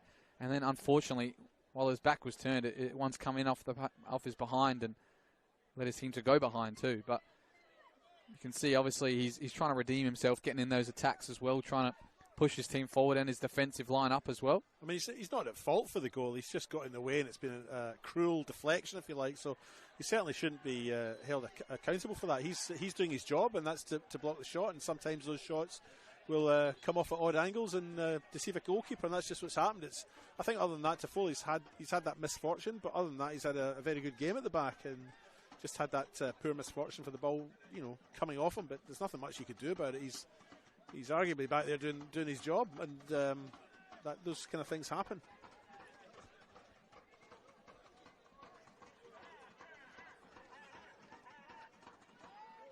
Comes a free kick into the middle now, cleared by Eastern. Pietri finds Sarkani. Decono on the ball now. He's showing great strength and with his low gravity. Spins out of danger and again, but on the last time of asking, Marito comes in and plays himself a good ball too. Another late challenge there, maybe on Ben Trotter. Here's Ramos now. Trotter, he's onside here. He's got the chance, 1v1. Ben Trotter goes with a calm finish, Thierry Henry style, but I think that was the least thing from Thierry Henry, David, as it calmly falls his way to a goal kick. But interestingly enough there, I think Cooper Wegner was in an offside position, and he made the defender have a defensive action, but it wasn't penalised, and it went through to Benjamin Trotter. I thought that one might have been called back, if anything. I think it came off the defender, and I think if it comes off the defender, it's not offside, right? If I understand the rules correctly, I mean. But I think if someone is in offside is influencing the defender's decision to make a defensive action, then it might be offside. So interestingly enough, that didn't get called, and obviously they must have seen something for that goal that was a bit more concrete than what we've seen. But another big chance for the number 9 of Modbury Vista, the captain as well. He might get another one off the head that time, but he really hasn't seen much of the ball this game, David. And for a guy who scores so many goals for them, he just hasn't seemed to get himself involved too much, has he? No, I mean, ultimately, again, it goes back to this problem that Vista have had all night, and it's that they haven't been clinical in front of goal. They've created all these chances. They've created more chances than their opponents anyway, and as they come forward, they just haven't been that clinical. They haven't had that clinical edge in front of goal. They could have probably scored 3 by now. As it happens, they've got 1, and here they come now. Palumbo looking for a cutback. Again comes off a Modbury Vista player. This time it's back to their own teammates. Now Sudic can clear. Marito tries to flick. Caught out that time by Fresina. Poorly. Palumbo with a great ball. Far post. Pushing it back that time by Sakani. He's going to be penalised as well for that. And this time really crept up on us. There's only 15 minutes or so left in this game, David. We're almost at the 75th minute. And this second half has really just kept ticking by without us noticing. It's been a thoroughly entertaining half. I mean, the first half was good enough, but I think the goal in the 63rd minute has really opened things up. And, the game has become, quite an open spectacle now. And maybe just needed that goal. If we'd had that goal maybe earlier on, we would have had a different game or a different complexion anyway. But yeah, this second half, as you say, has flown by. It's the company I keep as well, though, you understand. Of course. Yeah. We might see some of this game petering out, but some more subs might be on their way. Connie, we'll cross down to you and see if there's any movement on those benches. Yeah, no movement on the benches, but you can just sense a little bit of nervous energy on the Eastern bench. Every time something sort of happens, everyone jumps up and does a little bit of a nervous walk up and down the technical area. Well, so Jason Trimboli, very agitated at the moment, but he's believing that he's not getting any decisions at all. Yeah, we have looked back at that offside goal as well a couple of times, and I think it's onside, David. I've looked back at it, and Trotter was maybe occupying an Eastern United player where the referee couldn't see that there was an Eastern United player behind him, but I do think that Toffoli was onside there. We're going to have to look at it back as many times as we can, but at the moment, nothing counts for what the scoreline is at the moment. They've got to get one back legally at least. Yeah, I mean, very hard for us to tell from this angle, but look, the moment's gone, and they have to put it behind them and move on, but doesn't really, I suppose, matter now, but Modbury Vista with it all to do. And as you mentioned, just 50 minutes to do it in.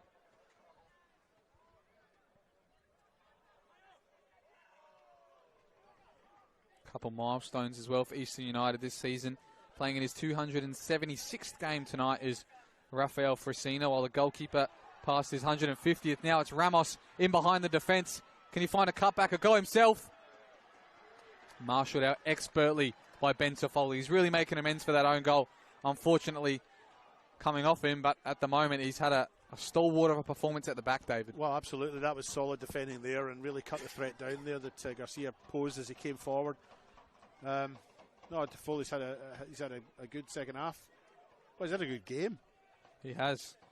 Very unfortunate with what's transpired ahead of us, but aside from that, I would say he could be one of the best on the park tonight. Here's Paulie, who's had another great performance, who would be in comparison to that too. And Soy Sakani's on this left side.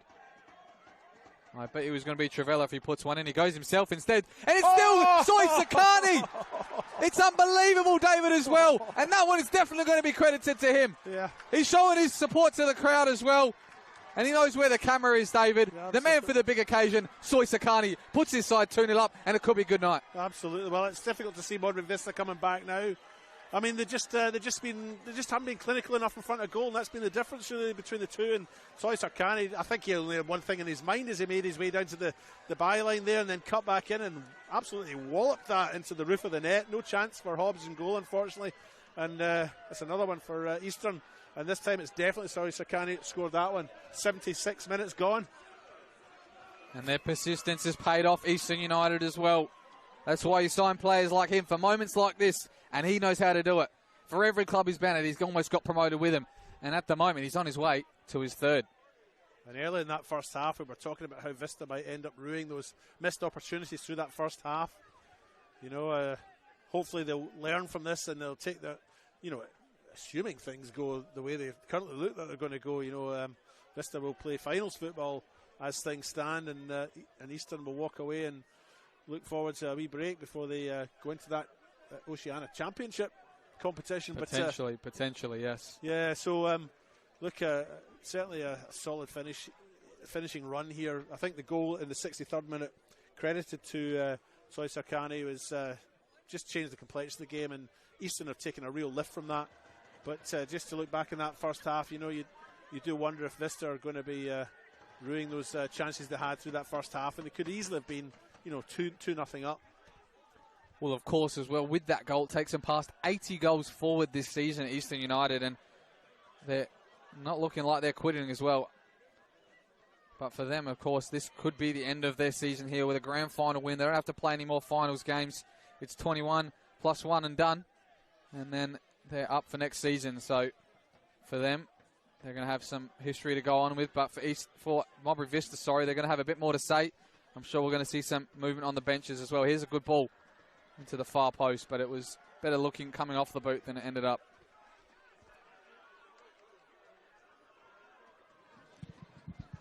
Guys, I just think it's been the quality that's really got Eastern United through this second half, hasn't it? Modbury Vista, they've had their chances, just not able to really test Giantadosi in the goal, whereas Soy Sakani, a couple of shots on target, and that's all you can ask for as a striker or as a coach, is ask your striker to get those shots on target, and that's what he's done.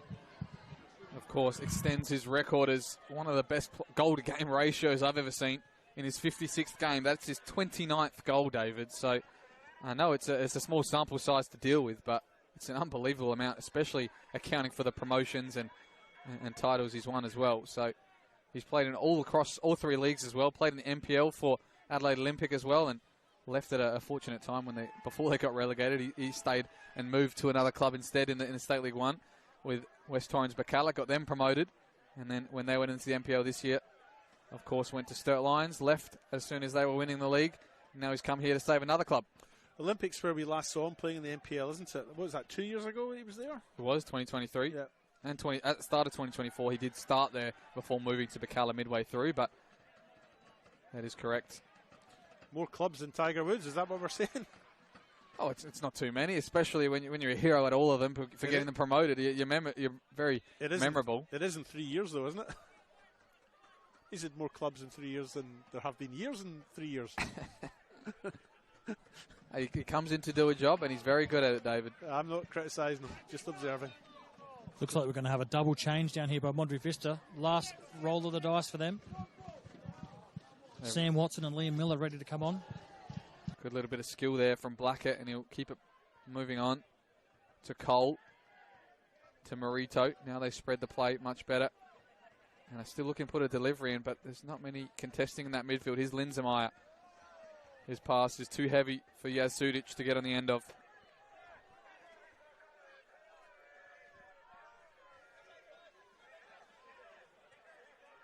You do wonder how the loser of this, whichever side it may be, copes with it as they go into finals. You know, it must be an odd situation to be in, that you're going into finals and you're coming off the back of what would be a significant loss. Either team, you know, I'm not saying it's going to be one or the other at this point in time, but you know, the coaches have to deal with that, don't they? You know, you're still in finals and you have a good chance still of going up, but yet you're going into it with probably, you know, against sides that would be on an absolute high, because they're in finals fresh and they're looking forward to their first few games. Loose back pass almost into the path of Cooper Wegner and Benjamin Trotter, but as you were saying there, we used to have the final system where the first and second played each other, even though the first was already promoted, and you did see often the case was, if the first team had already been promoted, then in the finals they didn't really take it as positively and didn't take it as seriously maybe. So maybe you do see that as well, because Eastern United have won this game, potentially, and Modbury Vista have won their league, but if they go back into the final series, then maybe they're at a different mindset than the other teams playing off at the moment, because they've already done their job, got to the stage they wanted, finished top of the league. The other teams are trying to fight for this chance at a game like this, but from Modbury Vista, it's already come. So it's going to be an interesting one the more this final series does pan out. But we'll see this corner now, looking for the head of Cooper Wegner, but he misses that clearance, and we are going to see these substitutions, I think, now. And for one of them I can see is Liam Miller. Connie, can you tell me who the other one is? Sam Watson, and the two to come off is Essex and Linzenmeyer. So Linzenmeyer and Essex make way, and Liam Miller, as he did in the last grand final last year, he came on in the 77th minute. He's got a few less minutes this year to make an impact, as he comes on in the 83rd.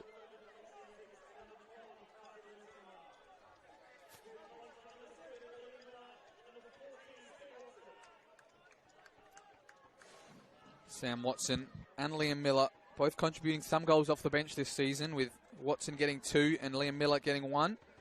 But they've been very important super subs throughout the year. And it's very notable as well last week that when they were down against Port Adelaide Pirates, they made 5 changes in the 61st minute, Modbury Vista. So they're no danger to going all out something when they really want to play for it as well. I don't think I've ever seen 5 substitutions that early for a long time, David. So you can tell they've got a team that can do it, and that's pass has just about found Miller now, but they're going to go all for it in these last couple minutes, aren't they? Well, they have to. I mean, there's as you mentioned, there are 7 minutes to go thereabouts, plus maybe a minute or two of additional of injury time. We haven't had many injuries to the second half, but we have had a few delays for goal celebrations and so on. So I'm imagining maybe 3-4 minutes of injury time at this point in time, and Vista just have to absolutely go for it. But they do have the comfort of knowing that, you know, you lose this not game. all over, yeah. Yeah, it's not all over. They've still got finals, and that's what the point I guess I was trying to allude to before is, you know, how do you pick yourself back up if they do lose this? How do you pick yourself back up and go into your next finals game, which will be next week, in a positive frame of mind? Because the other teams, all the other teams going into this, will be in positive frame of mind, because it's finals for them and they haven't lost. The other difficult thing as well is this Modbury Vista team would have to wait another week. They wouldn't play next week straight away in the finals. Oh, yeah. That 3v3 playoff has to play their first and second legs before they get their chance for the second time, Vista, if it is them eventually. But again, the game is not over here. And of course, neither of these teams' seasons is over straight away if they do lose.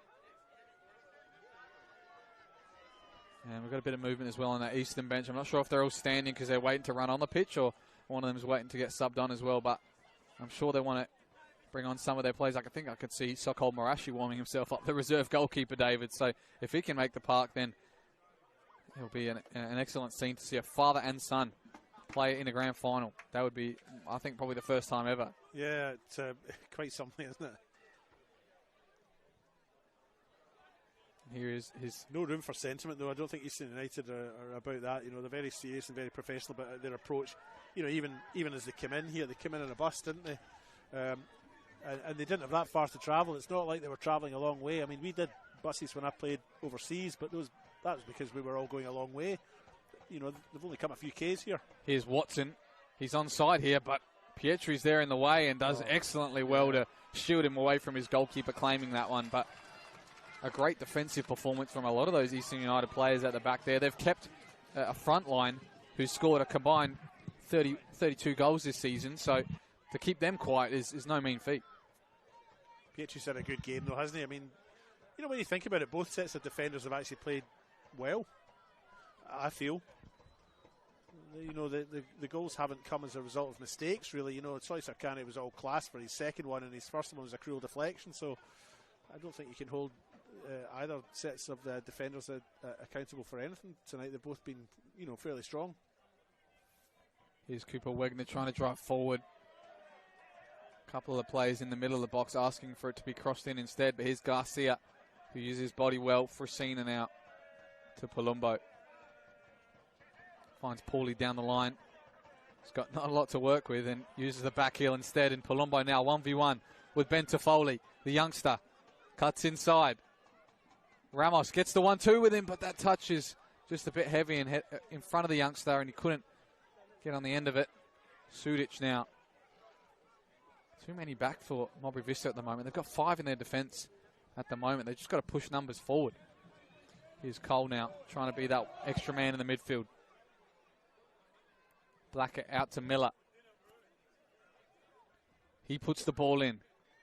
And that time it is going to be another corner for Modbury Vista. Deflected out by Franz Pietri. He might be dealing with some cramp as well, David, as he stretches out that calf, and he's going to go down again. Yeah, we did see him get some. We're going to go. That's right. We'll go down to the subs in a second, but we did see him go down with an injury in the first half. We thought he was going to be substituted off for, but maybe this one's cramp. We'll tell you who these subs are now, Connie. It looks like both teams are making some. Yeah, 2 for each team. So the last 2 for Modbury Vista. As you can hear in the background, Ethan Murray coming on. And Benjamin Head as well. And Head, yeah. And the Eastern change looks like it's going to be taken after this corner. So we'll see if these two can come into the play and be the deciding factor. First, it's got to be a good delivery from Liam Miller.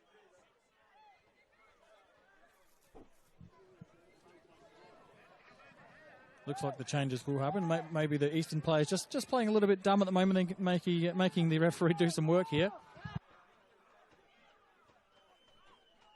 Yeah, Betterman's got a lot on his hands now. He's trying to push. Maybe there's a blood rule, maybe? If Ramos has got to get off the park here. No, it's 2 substitutions that are being made there, I think. He's going to book him as well there, David. Yeah. That's the first sub. They are going to make these subs, it looks like, and they have taken the time out of the game to make these 2. And it's going to be Ramos and Fresina to make way. And it looks like it's going to be Sidi Kreka to come on, as well as Benjamin Saliba. They're coming right into the fray now here with a corner to deal with. And with Sidi Kreka in there, I think it's going to be a strong choice for winning a header. Here's Miller's delivery low. Still bouncing around in the box there. Big challenge on the goalkeeper, and I think it was by Trotter. The referee was in clear view of that one, but a few miscued clearances from both sides, and now it's getting a bit feisty in there. Yeah, I think there's a few Eastern United players diving in there where it wasn't really necessary. I get that they want to protect the goalkeeper, but at the end of the day, he's collected the ball, and the moment can pass. Looks like we've seen a bit of a tactical switch as well there from Chimbolia. Looks like he's pushed Birkin up front there to contest some of these headers in the attacking line. And left back there is Toffoli and Murray, it looks like, with wing backs of Miller and Sudic as well. So they're pushing everybody forward now, David. We're into the last minute of regular time. I think it might be too late. Yeah, we're into the last minute of regulation time, as you say, and look, there's probably going to be a little bit more time added on here. We have had a couple more stoppages, but for substitutions and some delay tactics, if you like, but difficult to see Vista getting 2 goals in the few minutes that remain. Sudic's clearance is high and wide. There's going to be another 5 minutes, guys, so plenty of time. Plenty of time added on with those goals and a couple of time wasting. His head looking to spread it out wide, but Marashi's in the way. The youngster, Dacono, sorry. And that 5 minutes is confirmed by the 4th official. Sakani is looking for a hat-trick as well in that time. That time his pass is loose. Mayo tries to play it in behind for Palumbo. He would do well to keep this in if he does. He does get there first, ahead of Sudic. Uses his body well and takes a bit more time out of this game.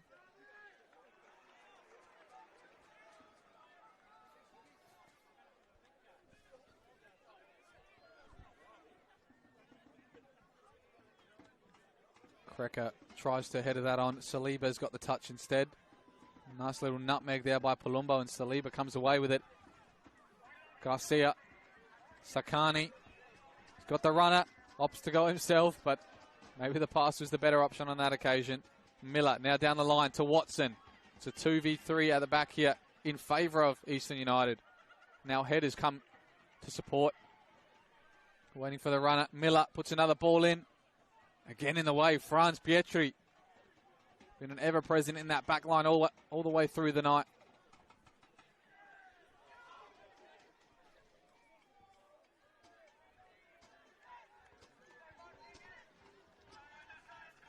This would be one of the biggest moments in his career. Gabriel Markai, previously coaching in NPL Tasmania, WNPL Victoria and NPL 2 Victoria. But since 2021, he's been coach, player coach, and now full-time coach here at Eastern United. And this would have to be the biggest moment in his career as a coach. I would say so, yeah. And, you know, on paper, well-deserved. You know, they've come in with a very professional approach and, you know, done well their second half. I think that first half, I think Vista probably were the better of the two sides. It was even, but they were just so wasteful in front of goal, and I think that's just come back to haunt them. And Eastern United just settled. It took them a while to settle, but once they settled, you know, I think they've delivered a clinical and professional finish to this game. Looks like they will win it now. There's only a couple of minutes left, and they are 2-0 up. Of course, for some of these Eastern United players, they've never felt this feeling as well. Some of these youngsters, this is probably the first final they've been in general, and it's a senior final, which is massive for your club as well. But, of course, some of these veterans as well. Rafael Frasina, he's been promoted with Adelaide Uni in 2021, along with his brother, and Alessio Frasina in 2021. Sakani, we've talked about. Panagalias has played across the leagues as well.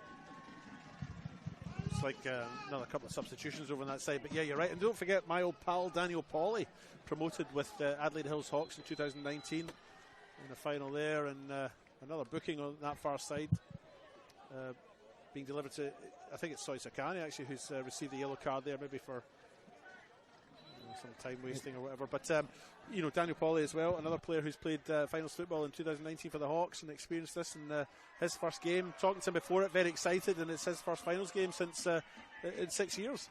You can see him there geeing up the crowd as we're going to see some of these substitutions, and I think it's for potentially the man of the match, David. Soy Sakani is making way, and on comes the club captain, Nikolai Matia. And also the other sub there. Can you tell me who it is, Connie?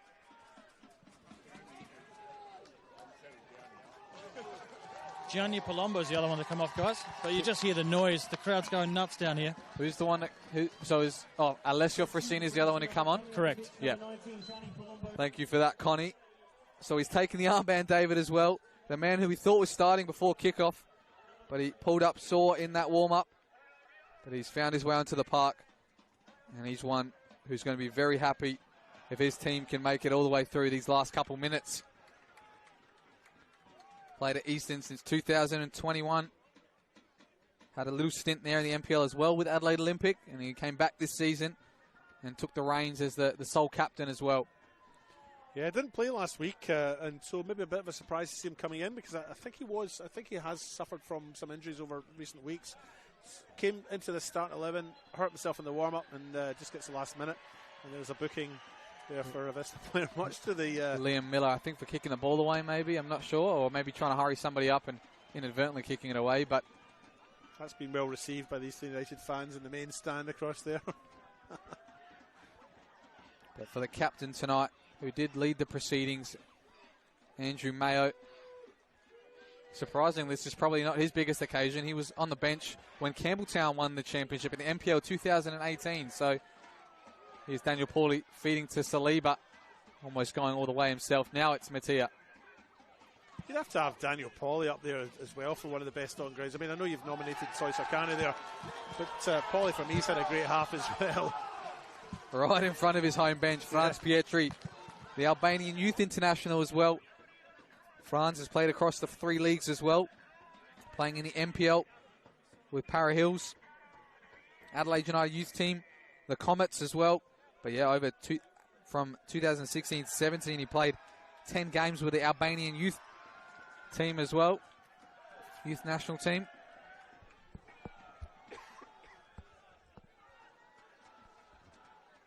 But again, a lot of these players for Eastern United with Albanian ties as well. The only Albanian club in the Federation Leagues, at least, David. This has got to be a massive moment for them to do their club and their culture proud as well. Absolutely. They'll be dancing in the streets of Tirana if this team wins tonight. The 5 minutes are up, guys, well and truly. So we're seconds away from the full-time whistle here for the inaugural State League 2 HPG Homes Championship. And it looks like it's going the way to Eastern United. They are your champions for 2025. And the trophy is heading down to Athelston Recreation Reserve, David. And you can see their fans streaming onto the pitch now, a few of them sliding as well. But a massive moment for the red and black. And a massive moment for Gabriel Markai, who has masterminded this return to State League 1 for the first time in a few years. Hasn't taken them too long, but they've calculated this for the years to come. And finally, in 2025, the moment has arrived. Yeah, absolutely. Well done to them. Formed in 2013 and entered FSA as a replacement club for NAB. Promoted to State League 1 in 2020, where they finished 9th.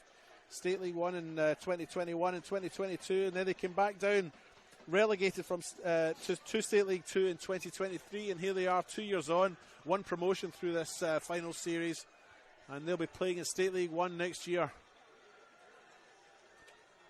You see that big huddle in the middle now, joining more and more people. But these Modbury Vista players and fans, they can't be too upset. They've got another chance at it in a few weeks' time. So I don't think you'll see too many on the deck too distraught with tonight's performance. But they know it's a massive chance and probably the quickest way to get to State League 1. But unfortunately for them, maybe they just got to take the long route. Well, I think Vista can't be too disappointed in their performance tonight. I mean, I think through that first half, as we mentioned, fairly evenly matched, but Vista just maybe lacked a bit of that clinical edge in front of goal. But they certainly through that first half created more chances, had more shots on goal, and really just a bit unlucky to go to the break without having scored. You know, speaking to people at half time, they were sort of suggesting that Vista would probably win this if they continued in the second half the way that they had in the first, but it wasn't to be. You know, that goal, I think Soy Sarkani's goal in the 63rd minute just sort of changed the complexion of the game, and just Easton at that point just had all the momentum, didn't they? And they continued really well. Vista, I mean, looking at the body language just now, it's interesting to see they look like beaten finalists. They're still in the finals, you know. They've got to put this behind themselves and move on and think about what's coming in the next couple of weeks or in a fortnight when their first finals games comes round, you know. But, I mean, it is an interesting scenario, isn't it? You've got finals, you get teams in that finals who are very positive and looking forward to it, and then you've got a beaten sort of finalist in this game who's going into the same competition at the same level and maybe feels a little bit down. They've got to try and put that behind them. That's up to the sports psychologists to work out, isn't it? Yeah, they've got a bit of a finals hoodoo, it seems, at the moment. They've been in it 2 years in a row and lost at the stage that they needed to get promoted with. But for them, of course, they've got the other chance, and we're going to look like we're going to have a little interview on the sidelines here, and he's got the star man, Connie Commitsis. Who have you got? Have you got Soy Sakani? I do, and this is a bit of deja vu for me, because when he was at Bacala, we had the same interview, Zoe. you've got another team promoted, mate. Oh, yeah. I think now that's my job. I think that's my job. Take the team and take promote. That's all. That is the best. I want to say before you tell me something, like all my family is Greece now. I'm alone here, so I tell like my family, like, love you so much. This win is for my family and my wife and my teammates, of course. That's all. Yeah, Zoe, obviously you're at Sturt, start of the year. Yeah. You had a bit of a suspension. You've come back, and you've done it again with another club. And does this one mean a little bit more close to home to you? It's your club, pretty much, isn't it? Easter United? Yeah. This is a club. He helped me to come in Australia for the beginning, and I remember I played like 4 games when I come here in Australia with the Easter, and I'm going relegated. I feel very bad. So when I take suspense for the Easter United for the start, Gabriel called me the coach and he told me like, don't go vacation, come here and help me like to take promote. I tell, bro, fuck vacation, I'm gonna come to help you, of course, man. Of course, you're like my brother. So he helped me a lot to stay in Australia. So for me, it's like a brother, you know what I mean? That's why I'm playing with Easter. I'm taking promote now. I'm so happy. That's it. And so let's have a talk about those 2 goals. Obviously, the first one took a deflection, but the second one, did you know that was going in straight away? Yeah. I see the ball like going like aeroplane, like lot, fly the ball in like I'm shooting. I'm like, goal, it's good. I'm going just for celebrate. That's all. Zoe, I'm going to leave you. You go and celebrate. We'll get another interview. Guys, that was a brilliant interview. Thank you very much. Thank you very much, Connie and Soy Sakani. Of course, we want to get them to celebrate with their team, and we might see if you can maybe get the coach of Eastern here, Connie, if possible. If you can try and get Gabriel Markai, if you can find him somewhere in that crowd. There's a lot of black and red shirts there. Good luck with that. Maybe if you can find Daniel Pauly even as well, that would be fantastic. One of those 2 would be great, but looks like have you maybe got Gabriel here now? I do. I've got the coach here. Gabby, what does that mean to you and the club? To the club, it means a lot. To me, it's a relief. You know, I got them in State League 1 when I first came, and then I got them relegated. So more than just a joy, is more kind of a relief because of the club deserves it. I mean, we are a good club, good community, a lot of people behind the club. You know, we don't have a lot of juniors, but we do have a great kind of setup and culture at our club. And today, I think everybody saw, and we're so proud of the achievement. Gabby, just give us an insight of what it means to you and the club. How does that feel, Gab? You can't hear us now. Can't hear anything now. He can't hear anything, guys. I think he's just been stitched up there. But did you know that was happening if you won? No, I actually told them let's not do anything stupid because I'm freezing. So, I don't know what to say, man. Fantastic win for us. I think first half we were ashamed of the way that we played because that wasn't our football, and I felt so bad for all the supporters that got here, and we performed like that in that first half. But then the second, we had our emoji, we played one touch, you know, back heel, we had the pure football, you know, and I wish we did it in the first half as well. But just talk us through, because in the commentary we saw you make that sub after half an hour. We had a chat at halftime. You said it was tactical for a few reasons, but in your mind, did you see the game needed something to change? Well, yeah, but of course, especially in the first half, because in the first 20 minutes we made the game transitional. We knew what they were going to do, you know, and to kill a transition game, you just need to hold the ball. Because if you can hold the ball, then the opposition is going to get tired, especially playing a diamond midfield that they have. If you move the ball one side to the other, you know, we have space in the half spaces, you have spaces wide. We're trying to penetrate too many times, and because they had those 4 minutes, they were winning the second ball, and then as soon as they were winning the ball, they were launching the ball to the strikers or wide to deliver across, and then it's again another battle for a second ball, and the game, you go in a bad chain reaction, you know. That's why it was important for us. This is my brother, I told you! For this guy that go vacation, I'll stay here. Thank you for everything, Malaka. Thank you. So that's it. In the second half, we kept the ball because we're so good. We're so good technically. People don't realize how good we are technically, one touch and two touch. And then, of course, you have the best players and you win games, you know, like our playing squad is literally amazing. Like if you come to training, one touch, two touch, and blah, blah, blah. And today they were the difference.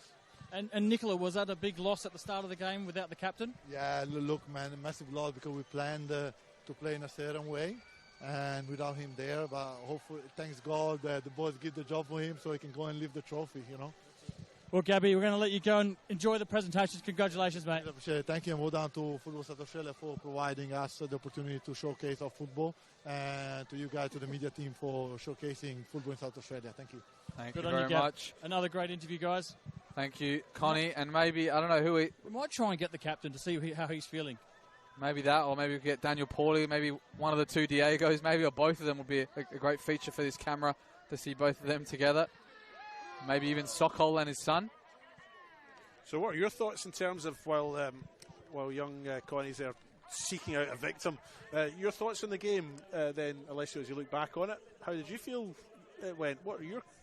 What's going through your mind? To be honest, I thought it was that was questions to me, Connie. Yeah, I'll get yours in a second, but I did think it was a very even game, and it was a great advert to the leagues to show how close both teams are. I mean, at the start of the year, most people would have said, maybe the North's a bit more stronger, or maybe they've got a couple more teams that would be the top of the South if they were in ours. But at the moment, the South's on top, even though this team is probably teetering towards that North line, David. They're based in Athelston. I mean, you can't. I mean, that's a fair way north, isn't it? Yeah, I thought as well on this big pitch as well. I mean, both these teams play on artificial as well, and maybe that wasn't to their liking and played a bit more different in the game plan they played over the last couple of weeks, and you could tell the difference in that. And both teams really couldn't play the way they usually play. You could tell that from Gabriel, as he said before, and I'm sure if we talked to one of the Modbury Vista players or their coach, they would say the same thing. At home, when we play on our shorter and artificial grass as well, maybe we play a little bit different. But I thought it was a good advert to show what these leagues can show. This is the third division in SA, David, and I'm sure if you look at the third divisions elsewhere, I don't think you would have them as tight as this. I mean, you usually see elsewhere maybe a team that was big in the past would get straight promoted after being in the lower leagues for a while. But for these two teams have only been in the league less than 10, 15 years. So it's great to see how quickly they can rise to an occasion like this. And for Modbury Vista, of course, we said the hope's not gone for them. But to be in two finals and to only be in the league since 2017, there's teams that have been in there for longer than that have never been in a grand final, David. So I think it's fantastic, and it's a big props to Modbury Vista for being here back-to-back occasions, countless times. And if we see them here for a third time, I'm sure I hope they win, because they seem like they're quality enough, make the quality signings, and have the club structure that really provides them to be on these occasions. So I think that they're a team to watch in the future, and it's good to see a team in the North as well doing so well, and it's going to be so competitive in those final series. Yeah, it's an unusual situation, as we mentioned before, where you've got Modbury Vista here, who have had that exemplary season, really. Finished top of State League 2 North, and yet here they are here. I mean, they have to. This feels like a final, and this feels like a side that's defeated. I just don't really know how Jason Triboli lifts them and refocuses on them for their what they have to do now, which is play through the final series with the teams that finished in second, third, and fourth in both those. Just third. They'll play the winner of the third versus third two-leg playoff. Oh, so that's why they're not playing for another fortnight. Excuse me. Yeah, no, you're right. But I guess the point I'm making is that they've got to turn around in a fortnight and get back on track and focus on playing another finals game. And they'll be playing against a side that has won the first round of the finals. And will be in a very positive and buoyant mood. So I mean, I just don't know how you turn that around. I hope they can. They were good tonight. I thought the first half they were good, and they just lacked that clinical edge in front of goal. And at half time they could have been 2-0 up, and it would have been a different story. And gosh, when that first Eastern United goal went in from Soy Sarkani, it just changed the complexion of the game. And and Vista were then chasing it, weren't they? Yeah, I don't like to say it as well, but maybe when they come to this occasion, they put all that hard work throughout the years, home and away season, but it seems like it all kind of falls away when they're here, especially at ServiceFM Stadium. I don't know how you can atone to that and try and fix it on the next time it happens, but it just seems like all the hard work they put in throughout the year doesn't come to show as much as they would hope in these grand finals. But of course, as you said, obviously they're going to have to play the winner of Western Strikers versus Salisbury into that 3v3 playoff. So it would be interesting to see how they do against those teams. But I think they're going to have every chance of making another grand final, because they're a team just who thrives on success, and the success just runs throughout their body and through that club as well. They've had it in the women's just recently as well, winning that league title. I'm sure all those women are up there letting them know that the game's not over for you guys. I mean, the women as well in the past have missed out on coming top in their league, but they've come close in the promotion playoff. So I think for the men as well, they're not far off it, David. Absolutely, yeah. We'll get some of Connie's feedback as well while he's down there, just so he's not missing out as well. The poor guy, I forgot all about him. Is he still there? I'm still here. Well, like Gabby said, that change they made was purely based on Modbury Vista having control of the game in the first half. So once he made that change, and you saw as the game went on, that change benefited his team because they were a little bit more direct. So, to be that brave and make that change, and in the end you get the 2-0 win. But you just saw after half-time, Gabby must have really insisted they come out and take the game on. They did. And when you've got players like Zoid Sarkani who can really just do anything on the football field, I mean, that's probably the difference at the end of the day. But it's well-deserved by Eastern, but I did hear you guys mention a couple of things, and I think we spoke about this a few times at the start of the season, was that we were saying that the North would be stronger than the South. Alessio, you obviously are our State League 2 guru, and you hit that on the head pretty quickly, didn't you? You noticed that State League 2 South was just as strong. Yeah, I did. I mean, we had so many teams in this league. I mean, the North had the new teams, but in the South, there's a lot of teams that have already been in State League 1 that have been down. They're in that league as well. So I think it was obviously tough to know what these new teams are going to do, these teams that have come out of amateur leagues and what they can attract. But in the South, there's teams here that are still in there now that might not get promoted this season, that have been in State League 1, been in the NPL in the past as well. So I think it was a good showing tonight to show that everyone watching back home, the South's it's no mean feat to be in the South, and it's not going to be as easy as maybe a lot of people would have thought to just make the top 4. I mean, you saw how close some of those 2, 3, and 4 were. So the other thing, David, I noticed you said, how does Jason Trimboli pick up his team after that loss? I think I heard you say. I noticed a couple of the players that weren't playing in the staff. They grabbed a couple of the boys and they just said, "Hey boys, the season's not over yet." So, 2 seconds after the whistle's gone, they're pretty much saying, guys, we've got another chance at this, which is really what you want from your leaders at a soccer club. Yeah, they've got to try and put this behind them, haven't they? Refocus. It's just, and like you were saying, Alessio, they have got 2 weeks to do that, but it's still a big turnaround to come from this. I mean, they must feel a defeated side. They've got to go into a finals and try and get something back. You've got to feel for Oliver Birkin as well. 4th grand final in a row, 4 losses as well. Some could say maybe he's the State League 2 Scott Nagel. True, yeah. No, but in all seriousness as well, I mean, they've got a young squad here in Modbury Vista, and obviously Trimboli has come in this season and has really instilled a winning mentality in this team, so I'm sure he's not going to let it go that they've lost this one and they've got to win the next one. What's happening over there, Connie? We've got a funny angle here. This is the moment This is the moment everyone's been waiting for, even though the camera's not going to capture it, but the Eastern support has been amazing tonight. The atmosphere down here all game was something I've probably never even seen at the NPL level. So it was amazing to be a part of, and you can hear that noise, can't you? Yeah, absolutely. Yeah. And again, there's the Vista guys all trekking up the tunnel, and you've just got a feel for them. An interesting thought as well. We talked about obviously how Thomas Hobbs, the youngster, had a great game in between the net tonight. Do you think they might have chance with those 2 weeks for Kieran Griffiths to come back for his 200th? Possibly, yeah. I mean, I don't know the extent of the injury that Griffiths has got. Do you? I think I heard it was a torn quad, but this was in round 15, so this is a couple months ago maybe. Looks like Connie has a guest down there for us. Who have you? I've got Belinda here, the president of Eastern United Football Club. What does that mean to you and the club? This is just a monumental night for us. We were so happy. We're extremely happy for the boys, the club. This means so much to our community, our soccer club, and to this team. So it's amazing. We really were pushing strong for the whole year to get into State League 1, and we've achieved it. So it's been amazing. And when you got players like Zoid Sarkhan who come to your club, it's obviously an Albanian-based, some of these players, and he's Albanian. It means a lot to them, doesn't it? Yeah, absolutely. Look, it's part of our culture. Look, with the multicultural diversity that we do have in our soccer club. So, yeah, he's a much welcome addition. But we must put thanks as well to Dennis, who can't be here. He left to go back to Italy. But he was an integral part of our team as well this season. And there's one thing that the boys have mentioned in the commentary. Dennis, obviously, the first half of the season, he was untouchable. He scored so many goals for you guys. And to see how other players stepped up, that would be very impressive for the committee and the club as well, wouldn't it? Absolutely. It goes to the testament of this team. They've done really well. It's a strong culture that they've built over the past I feel like they've been training for 12 months to achieve this point. But it's all about the collective group and the harmony that they've got together. So it's amazing. Well, Belinda, congratulations. Go and enjoy the celebrations. Thank you. Thanks so much. Thank you. And an ex-commentary co-host for me as well. I commentated with Belinda in a cup game for Eastern United a couple of years ago. against Bacala. So it shows how supported the club is, and what other club has a president doing some commentary for them? It goes to show how much they want to be involved and how much everybody's volunteering for that club to be a part of it in some way. Yeah, absolutely. And I didn't know that she'd done commentary with you. She did one game. I came out. I think it was a quarterfinal Federation Cup game between Bacala and Eastern United, and I was offered the role to do it for them. And she was offered the role to be the co-commentator, and she was a great help for me as well, knowing some of the players.